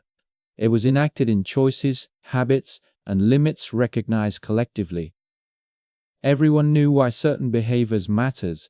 Everyone had seen the consequences of excess or neglect. This shared understanding created alignment between belief and experience that modern systems struggle to maintain. Today, people are told they should live long lives, yet they witness unpredictable loss regularly through news, illness, and accident. This contradiction creates cognitive dissonance. Many people were told nothing. They witnessed unpredictability directly and their expectations. This does not imply peace. It implies coherence, and coherence stabilizes behavior under stress. When examining life expectancy through this lens, the medieval world appears less irrational than often assumed. Its logic was harsh, but internally consistent. Modern logic is generous, but often internally conflicted. Generosity promises more. When those promises strain, anxiety fills the gap. This anxiety feeds constant monitoring of health, productivity, and time, turning life into a project that must be managed successfully to justify its length. Medieval life was not justified by length, it was justified by participation. This value orientation altered how people evaluated them. Failure was contextual. Success was situational. Identity was flexible. Modern identity, tied to projected lifespan and achievement across it, is more brittle. Deviation feels personal. Illness feels like falling behind. Aging feels like decline rather than accumulation. That extending life numerically does not automatically deepen life experientially. Meaning emerges from alignment between expectation and reality, not from duration alone. Medieval life expectancy aligned with love condition. Modern life expectancy often floats above them, abstracted and average. When reality diverges, distress follows. The insight does not argue for abandoning Prost. Prost demands reassurance. Reassurance requires control. Control is never absolute. When control falters, fear rises. Medieval systems did not rely on control. They relied on responsiveness. This responsiveness trained attention, patience, and restraint. These traits extended survival incrementally. Not by eliminating danger. The cumulative effect allowed many lives to stretch well beyond early filters, even if many never reached that point. Life expectancy statistics collapse this pattern into a single figure, obscuring the lived logic beneath. By restoring that logic, we begin to see medieval life expectancy not as a measure of how little people lived, but of how they lived within limits that were acknowledged rather than denied. This reframing does not diminish modern achievement, it contextualizes it. It reminds us that the human capacity to endure has remained stable, while the structures surrounding it have shifted. Medieval endurance was trained through exposure. Modern endurance is tested by expectation. Both impose strain, but they strain differently. Understanding this prepares the ground for the next layer of analysis, where the biological realities of aging intersect with cultural interpretation, revealing how the body itself became a different kind of evidence in medieval and modern worlds, and how that difference further shaped what life expectancy meant beyond the number that survives in memory. And when that intersection between body and interpretation is examined more closely, another quiet shift appears, because medieval people did not read the body as a Gaudo device, but as a record of endurance. Each scar, each limitation, each survival past a known danger was interpreted not as decline, but as evidence that alignment had held. The body was not expected to remain stable, change was assumed. What mattered was whether change still allowed participation, as long as one could contribute, advise, remember, or labor in some form, life retained its place. This outlook altered how aging felt internally. Pain was not proof of failure. Fatigue was not a warning that time was running out. There were signals to adjust pace, redistribute effort, and rely more heavily on others. Modern bodies are read differently. Pain is medicalized immediately. Fatigue is framed as inefficiency. Limitation is treated as a problem to be solved rather than a condition to be accommodated. This difference intensifies anxiety around aging because the body becomes a site of constant evaluation against an expected trajectory. Against function in the present, modern bodies are evaluated against projections of future capacity. That contrast reshapes emotional experience profoundly.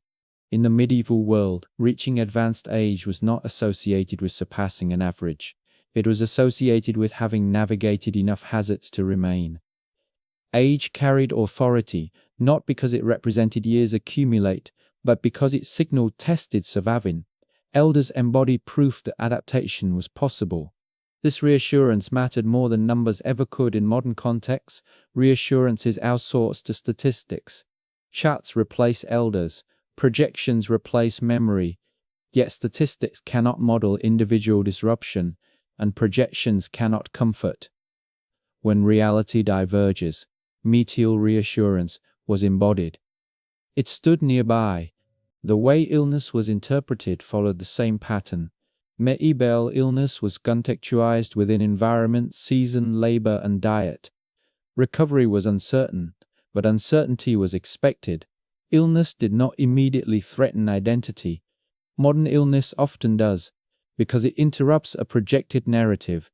People ask not only whether they will recover, but whether they will return to the life they planned. This framing multiplies distress. Mid-air framing narrowed it. The question was simpler: can one still endure? Can one still contribute? Can one still remain? These questions did not eliminate fear, but they contained it.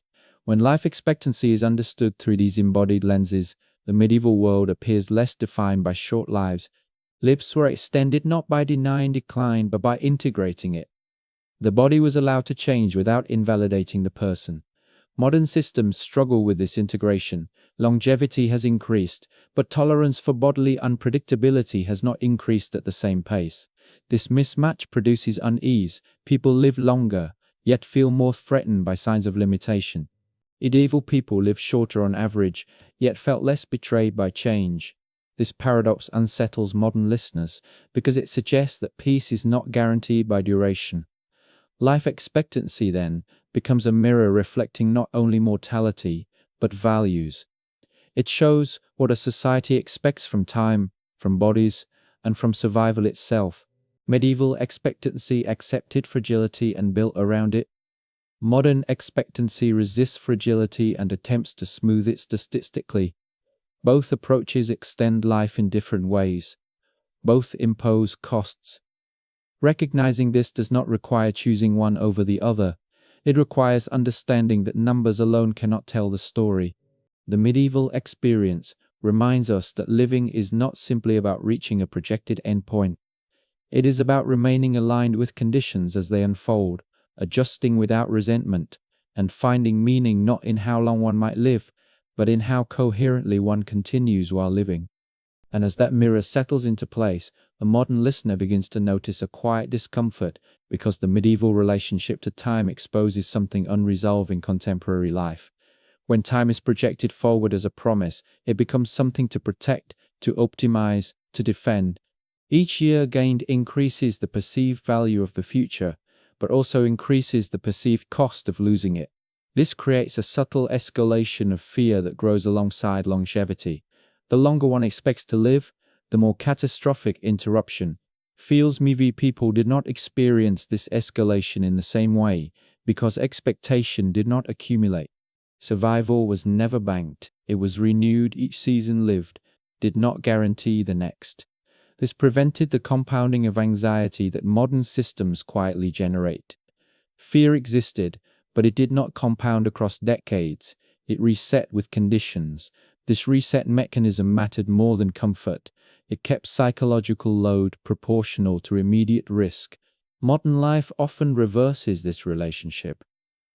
Immediate risk may be low, yet imagined loss is vast, because the future is densely populated with plans, identities, and expectations.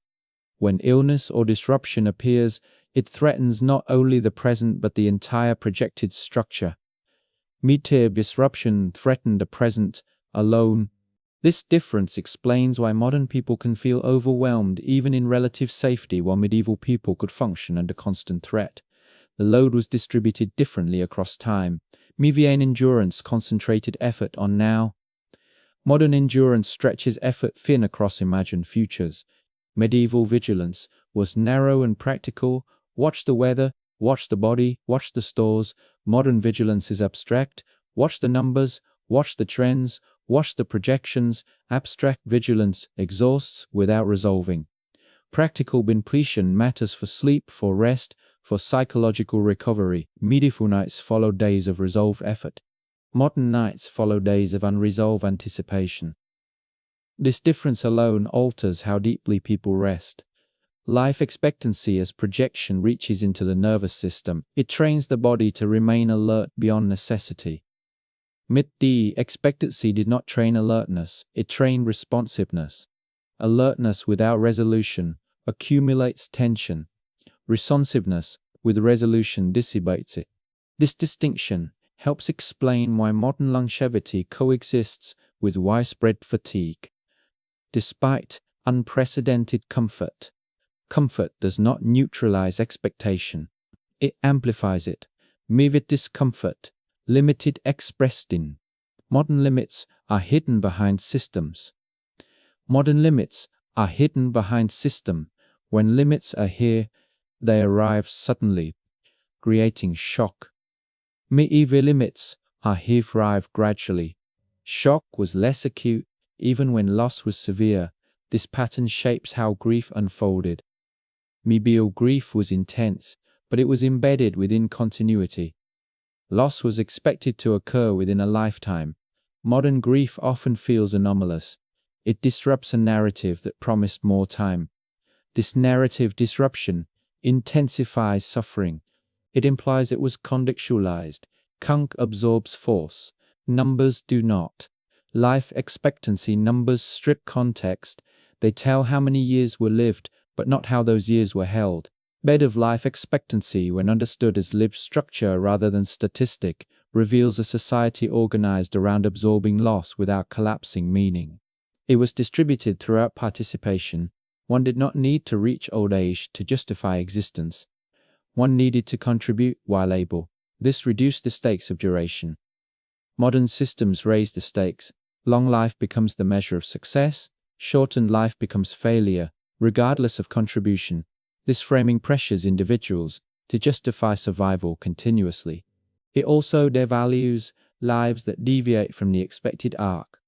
Medieval frameworks did not devalue deviation. Deviation was normal. Survival curves were irregular. Lives ended at many points, meaning adapted accordingly. This adaptability reduced comparison. Modern system, who age better, who what health. Comparison feeds anxiety.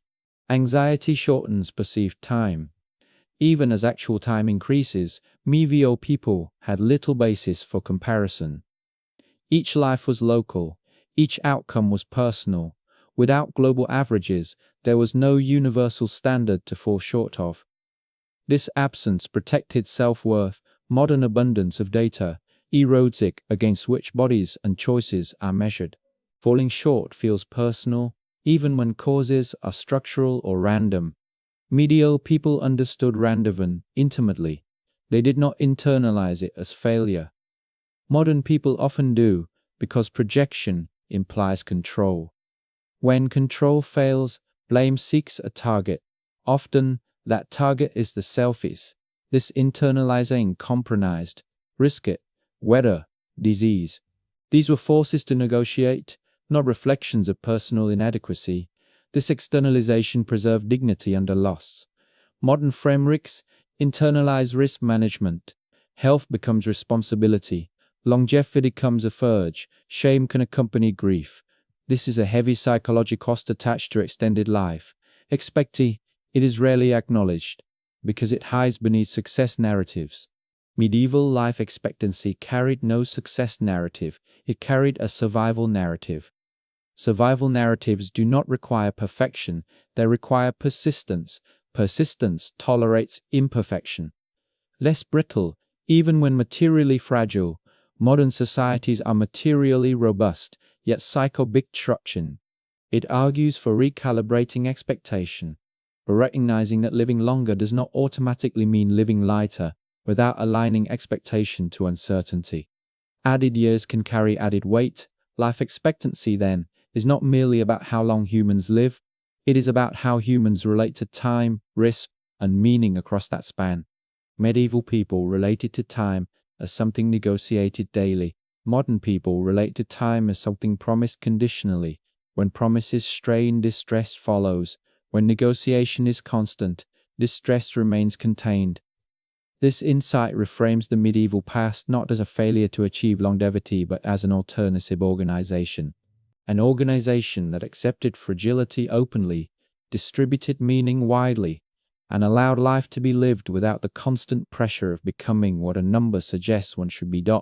And once this difference is fully absorbed, the medieval world begins to feel less distant, not because conditions were similar, but because the emotional mechanics of endurance remain recognizable. People still respond better to uncertainty when it is acknowledged rather than denied. They still adapt more effectively when expectations remain flexible. Medieval life expectancy, stripped of its numerical shorthand, demonstrates its truth with unusual clarity. It shows that endurance is not sustained by confidence in outcomes, but by confidence in process. They trusted repetition, adjustment, and collective memory more than prediction.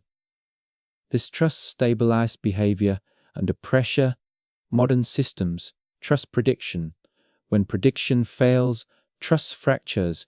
Their contemporary anxiety often feels disproportionate to immediate danger. It is not the danger that overwhelms, it is the collapse of expectation. Medieval societies avoided this collapse by never inflating expectation beyond what experience could support. Survival was never abstract, it was always conditional. This conditionality shaped humility toward time. One did not assume continuity, one prepared for disruption. This preparation often aims to eliminate disruption. When elimination proves impossible, fear escalates. This escalade feeds cycles of control, monitoring, and self-surveillance that exhaust rather than protect. Medieval systems did not monitor the self continuously. They monitored conditions. This outward focus preserved many face.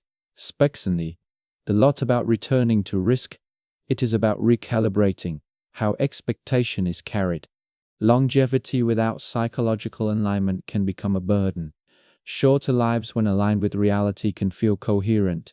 The medieval experience suggests that meaning does not scale linearly with time, it scales with integration, ideation between body, environment, and community. When that integration holds, life feels inhabitable even under threats.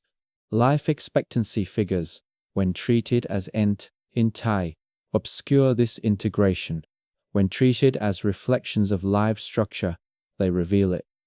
Medieval people did not misunderstand life. They understood its limits intimately. Modern misunderstanding arises not from ignorance, but from abstraction. Bridging this gap requires remembering that living is not a project to be completed, but a process to be maintained. Medieval life expectancy functioned as a byproduct of that maintenance. Modern life expectancy often attempts to define it. This inversion explains why medieval endurance continues to unsettle modern audiences.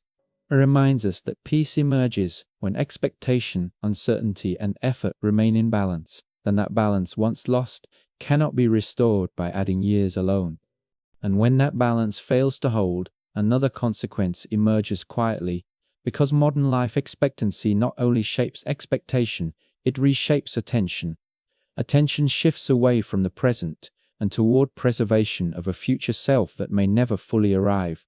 People begin to live defensively rather than responsively. Choice their evaluation, not by their coherence with current conditions, but by how they might protect or enhance a projected lifespan. This orientation fragments experience. Moments are no longer complete in themselves, they are rehearsals for later, investments toward an end point. Medieval life did not fragment this way. Attention stayed anchored in the immediate web of survival, labor, relationship, and season. The future mattered, but only insofar as it emerged from what was done now. This anchoring reduced the sense of postponement that modern people often feel, the sense that real life has not yet begun because it is scheduled for later. Medieval people did not wait for life to start. Life was already underway, always conditional, always active. This immediacy altered how satisfaction was felt. Satisfaction was not deferred until goals were achieved. It was found in continuation itself. A winter survived was meaningful. A child reaching another year was meaningful.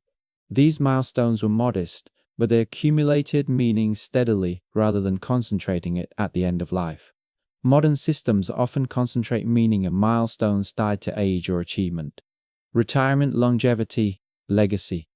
When these milestones are threatened or delayed, meaning feels compromised. Medieval systems distributed meaning across time. This distribution functioned as psychological insurance long before formal insurance existed. It buffered against despair when outcomes deviated from hope. Life expectancy statistics obscure this distribution because they compress time into a single arc. They imply a smooth progression from birth to death, even when reality is jagged. Medieval reality was ovenly jagged. It did not pretend to smoothness. The honesty shaped resilience. People expected disruption. They did not interpret it as personal collapse. Modern people trained by smooth curves, often do this difference becomes especially visible during crisis. When war, famine, or epidemic strikes modern populations, life expectancy drops suddenly, and the shock is provoked. Medieval populations lived with this violation continuously. Expectation was never inflated to the point where collapse felt anomalous. This does not reduce tragedy. It alters interpretation determine, theory, integrated into shared narratives of endurance. Modern grief often isolates because it contradicts an implicit promise of safety and longevity. This isolation amplifies suffering. Another layer appears when considering how time itself was narrated. Medieval time was cyclical. Seasons returned, risks returned, loss returned. Continuity was maintained through repetition, not progress. Modern time is linear. Progress is expected. Setbacks feel backward. This temporal structure interacts with life. Expectancy growth dully. Linear time encourages accumulation. Life expectancy as a linear projection fits modern time. Life expectancy as a backward-looking summary fits medieval time. When these logics are confused, misunderstanding arises. Modern audiences judge medieval life by linear standards. It never operated under. They see short averages and infer failure. This mismatch fueled the persistent myth that medieval lives were uniformly short and miserable. In truth, they were uneven, demanding and structured around survival logic that made sense within its temporal frame.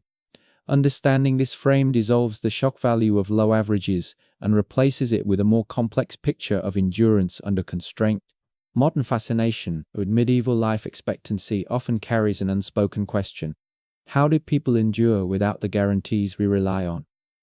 The answer is uncomfortable. They endured because they did not rely on guarantees. Reliance creates vulnerability when guarantees fail. Medieval endurance relied on responsiveness, redundancy, and acceptance of limits. Modern systems reduce dependence on immediate outcomes by promising long-term security. When that promise weakens, vulnerability increases dramatically. This dynamic explains why modern societies can feel fragile despite wealth and technology. It is interpretive. It lives in the gap between promise and reality. Life expectancy then operates not only as a demographic measure, but as a cultural signal. It tells people what to expect from time. Medieval expectancy signaled caution. Modern expectancy signals optimism. Both shape behavior. Caution fosters restraint. Optimism fosters expansion, expansion enclosure. Modern exposure is diffuse, but psychologically pervasive. One can be exposed to global risk without direct experience. This exposure magnifies fear without offering resolution. Medieval fear had resolution. The storm passed, the harvest came, the illness ended or did not. Modern fear often lingers unresolved. Life expectancy numbers feed this abstraction by framing life as something that should unfold predictably. When unpredictability intrudes, distress escalates. The medieval example invites a recalibration, not toward danger, but toward realism. It suggests that peace emerges not from limiting risk, but from aligning expectation downward, toward what could be managed. Modern people align expectation upward, toward what is statistically likely, but never guaranteed. This upward alignment fuels disappointment when reality deviates. Disappointment erodes trust in systems, in bodies, and in time itself. Medieval trust was not placed in time, it was placed in process. Process could fail, but it could also resume. It allowed life to continue after disruption, without demanding explanation or justification. By following medieval life expectancy beyond the number, we uncover a philosophy of living that does not deny mortality, but incorporates it without allowing it to dominate meaning. Mortality was present but not predictive. It did not define the value of a life. Value arose from engagement, contribution, and persistence within given limits. Modern life expectancy often reverses this relationship. Mortality becomes predictive. It defines planning. It defines fear. It defines success. This predictive weight burdens the present with the future's shadow. Medieval life carried a different shadow. It was the shadow of recent loss. That shadow grounded attention rather than pulling it forward. Both shadows shape consciousness. One stabilizes, the other stretches. As this contrast deepens, it becomes clear that medieval life expectancy continues to matter, not because it tells us how long people lived, but because it reveals an alternative way of inhabiting time. A way that accepted fragility openly, distributed meaning widely, and allowed lives to be lived without constant comparison to an abstract horizon. This way did not make life easier. It made it coherent. And coherence, more than comfort, sustained endurance across centuries of uncertainty. And when coherence replaces projection, another quiet shift occurs, because people stop treating time as a resource to be accumulated and begin treating it as a condition to be navigated. Medieval life expectancy encouraged this navigation instinct constantly. Each day arrived with constraints already present, and value emerged from responding well within them. This mindset reduced the temptation to postpone living until circumstances improved. Improvement was uncertain. Anticipation was immediate. Modern systems invert this logic. They encourage postponement. Live carefully now so that life can be enjoyed later. This bargain appears rational, yet it quietly hollows the present by tying meaning to a future state that may never fully materialize. Medieval people did not bargain with time. They cooperated with it. Cooperation allowed satisfaction to exist alongside risk, rather than waiting for risk to disappear. Function regret was contextual. One regretted specific choices that worsened conditions, not the failure to reach an imagined end. Modern regret is often abstract. People regret not becoming what projections suggested they could become. This abstract regret is heavier because it cannot be corrected. Regret could be addressed through adjustment, change, behavior. Modern regret often fixates on missed trajectory rather than altered conditions. Life expectancy statistics reinforce this fixation by implying that life follows a standard arc. Deviation becomes personal loss. It did not threaten identity. As this contrast settles, the medieval past stops functioning as a cautionary tale.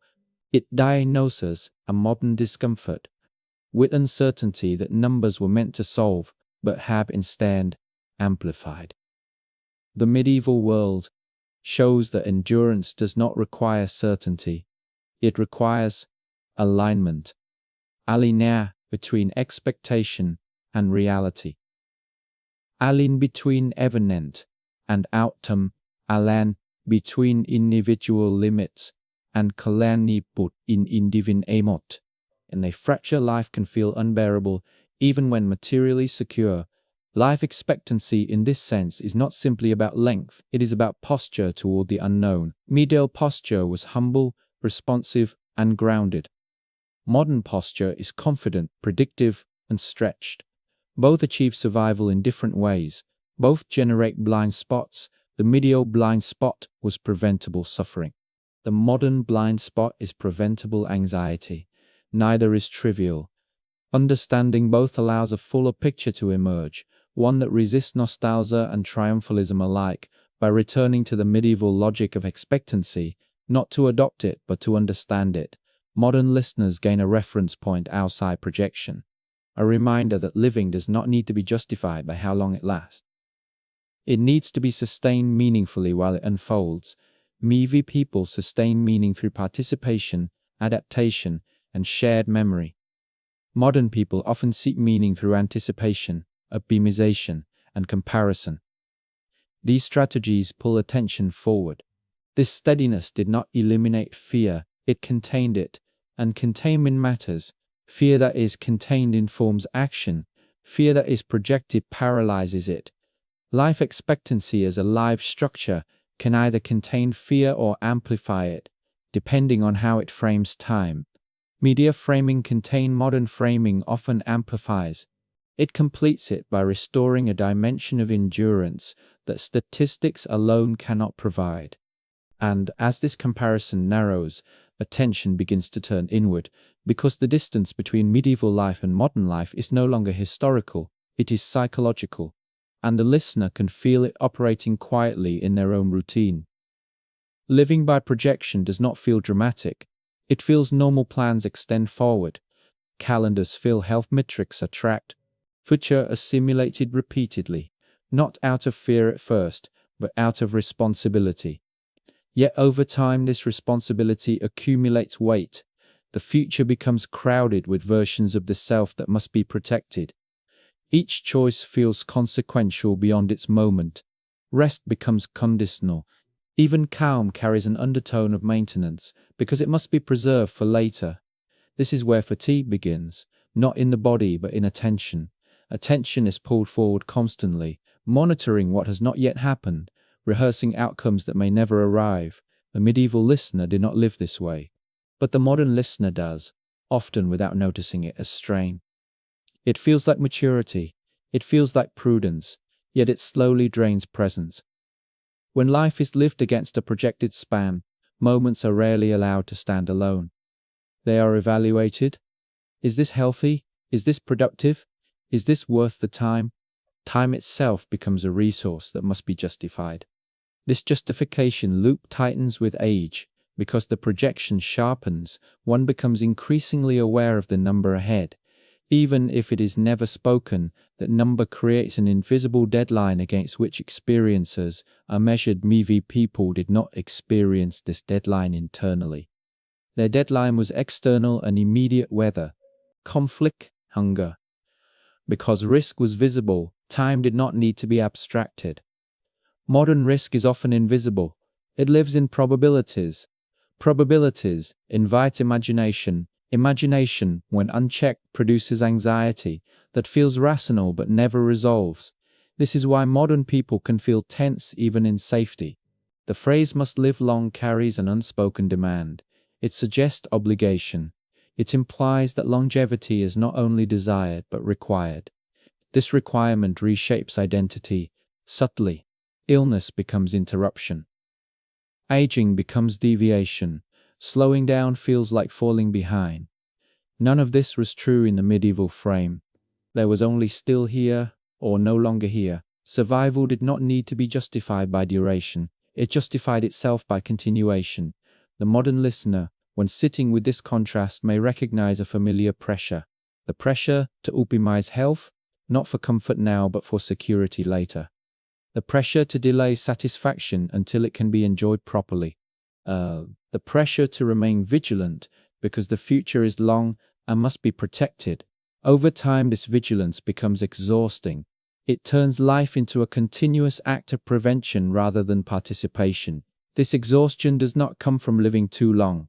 It comes from living too far ahead of oneself. Medieval people live close to themselves, close to their limits, close to their environment. Modern people often live several versions ahead, managing contingencies that may never unfold. This management feels responsible, yet it fragments attention. Fragmented attention reduces rest. Reduced rest increases anxiety. Anxiety feeds the sense that something is always at risk. Life expectancy numbers reinforce this cycle by offering reassurance that must be continually maintained. If the average is high, one should be safe. If one feels unsafe, something must be wrong. This disconnect produces self-blame. Medieval people did not blame themselves for uncertainty. Uncertainty was the baseline. As the listener reflects, another realization may surface, that much of modern stress is not about danger, but about anticipation. The medieval rhythm allowed cycles to close, seasons ended, outcomes arrived, loss occurred and was absorbed. Modern anticipation often remains open-ended. The future keeps extending, the ending point recedes. Calme is podment keeps the nervous system engaged indefinitely. It is difficult to rest when life is framed as preparation for later. Medieval life was not preparation, it was response. Response concludes. Preparation lingers. The demand to live long also reshapes how people relate to meaning. Meaning becomes something to be secured over time, often deferred until conditions are ideal. Medieval meaning was immediate. It was located in contribution now, in presence now, in endurance now. I will enjoy life once this is stable, once that is secured, once I reach that age. This conditionality mirrors life expectancy projection, both promise later, both risk hollowing now. The medieval listener did not wait for later. Later was uncertain, now was available. As this inward turn deepens the comparison with medieval life, it feels personal. The listener may notice how often they measure themselves against imagined futures, how often they feel tension, not because something is wrong, but because something might go wrong. This constant orientation toward might drains emotional energy. Medieval people oriented toward what is, this did not make them fearless. Modern fear is often unbounded because its object is abstract. Abstract fear is harder to contain. This is not an argument to abandon planning or health or foresight. It is an invitation to notice the cost of living entirely by projection. Medieval life expectancy offers a counterexample, not a solution, but a reference point. A reminder that life can be lived without constant justification by duration, that one can participate fully without knowing how long participation will last, that endurance does not require certainty, it requires presence, and presence, once reclaimed, softens the grip of the future enough for the present to feel inhabitable again, even under the quiet pressure of time moving forward. And as the story finally slows, the question that opened everything no longer needs an answer, because it has already changed shape. What life expectancy was like during the Middle Ages is no longer a number waiting to be corrected. It has become a way of seeing, a way of noticing how humans live inside time rather than how long they occupy it. Medieval life expectancy does not resolve into comfort, but it dissolves a misunderstanding. This shows that people did not live with less meaning because life was uncertain. They lived with meaning shaped by uncertainty. Meaning was not postponed, it was practiced, it was renewed each day survival continued. This does not make the medieval world gentle, it makes it intelligible for the modern listener. This realization arrives quietly. It does not demand rejection of progress or denial of medicine or abandonment of planning. It simply loosens the grip of projection. It reminds the mind that living does not require a guaranteed span to be legitimate. That care, effort, and presence do not need a promised future to matter. Medieval people did not wait for life to feel complete. They lived inside incompletion. And that incompletion, accepted rather than resisted, allowed rest to exist alongside danger. Life expectancy, when stripped of its authority as forecast, becomes what it always was, a description after the fact, a shadow cast backward by survival already lived. Medieval people stood in front of that shadow, not inside it. Modern people often stand inside the shadow of a future that has not yet arrived. This inversion explains much of the quiet fatigue that fills modern life. The fatigue of always preparing, of always maintaining, of always measuring oneself against a horizon that keeps moving. The medieval world did not escape fatigue, it experienced it honestly. Fatigue ended in sleep, in rest, in pause. Modern fatigue often does not, because anticipation continues, even when the body lies down. As the mind absorbs this difference, attention naturally slows. There is less urgency to solve the past, less need to correct the number. The story no longer argues, it settles medieval life expectancy, a reminder that endurance is not built only by extending time, but by inhabiting it coherently, that coherence does not come from certainty, it comes from alignment. Alignment between expectation and reality, alignment between effort and outcome, alignment between the body's limits and the world's demands. When alignment holds, life feels livable, even when it is hard. When alignment breaks, life can feel unbearable even when it is safe. This truth runs quietly beneath centuries of change. Technology shifts, medicine advances, numbers rise, yet the human nervous system remains sensitive to mismatch. Medieval people lived in a world where mismatch was expected and managed. Recognizing this does not solve everything. It softens something. It allows the future to loosen its grip just enough for the present to breathe, and so the medieval world recedes again, not as a place of darkness, but as a different posture toward time, a posture that did not promise, did not guarantee, did not project. It responded, it adjusted, it endured. Lives were lost early, lives were lived long. Both were held within the same logic, a logic that did not measure worth by duration, but by participation while possible. That logic still resonates because it speaks to something modern systems rarely address: the need to rest without knowing what comes next, the need to live without constant rehearsal of loss or optimization of survival. As this understanding settles, the question fades, not because it has been answered, but because it no longer presses. What remains is quieter, a sense that life, whether long or short, does not ask to be justified by numbers.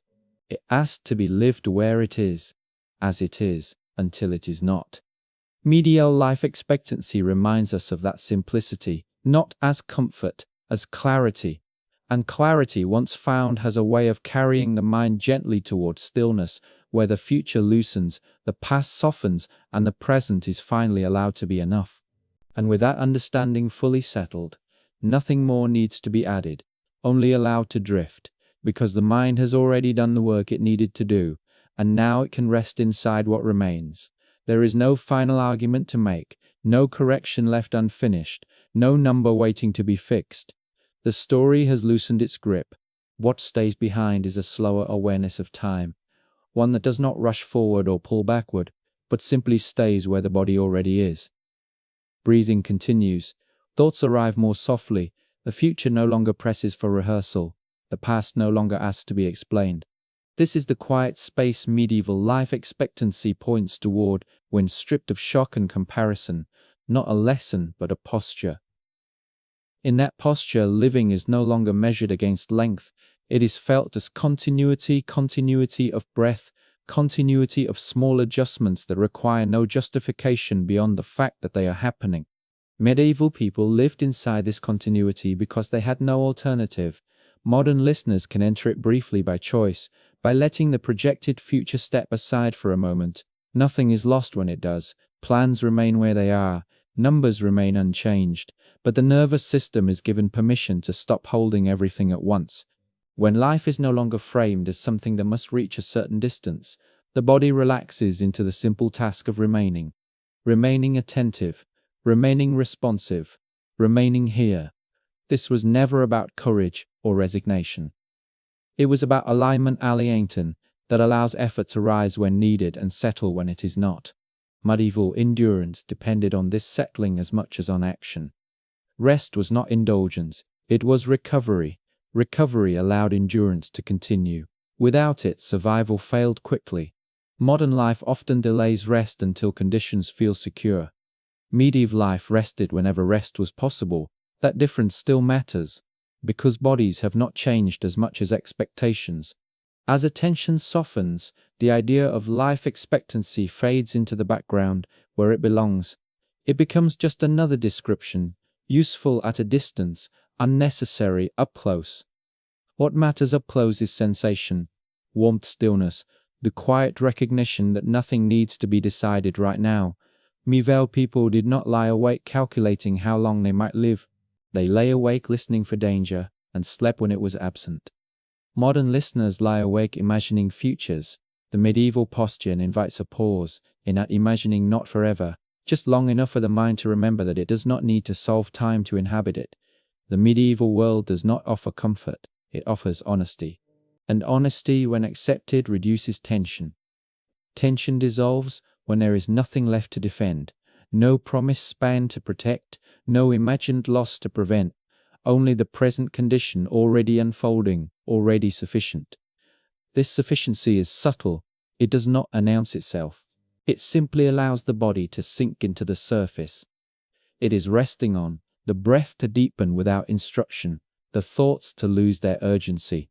Medieval life expectancy understood properly leads here not to darkness, but to a quiet acceptance that life has always been lived without guarantees, even when numbers suggest otherwise.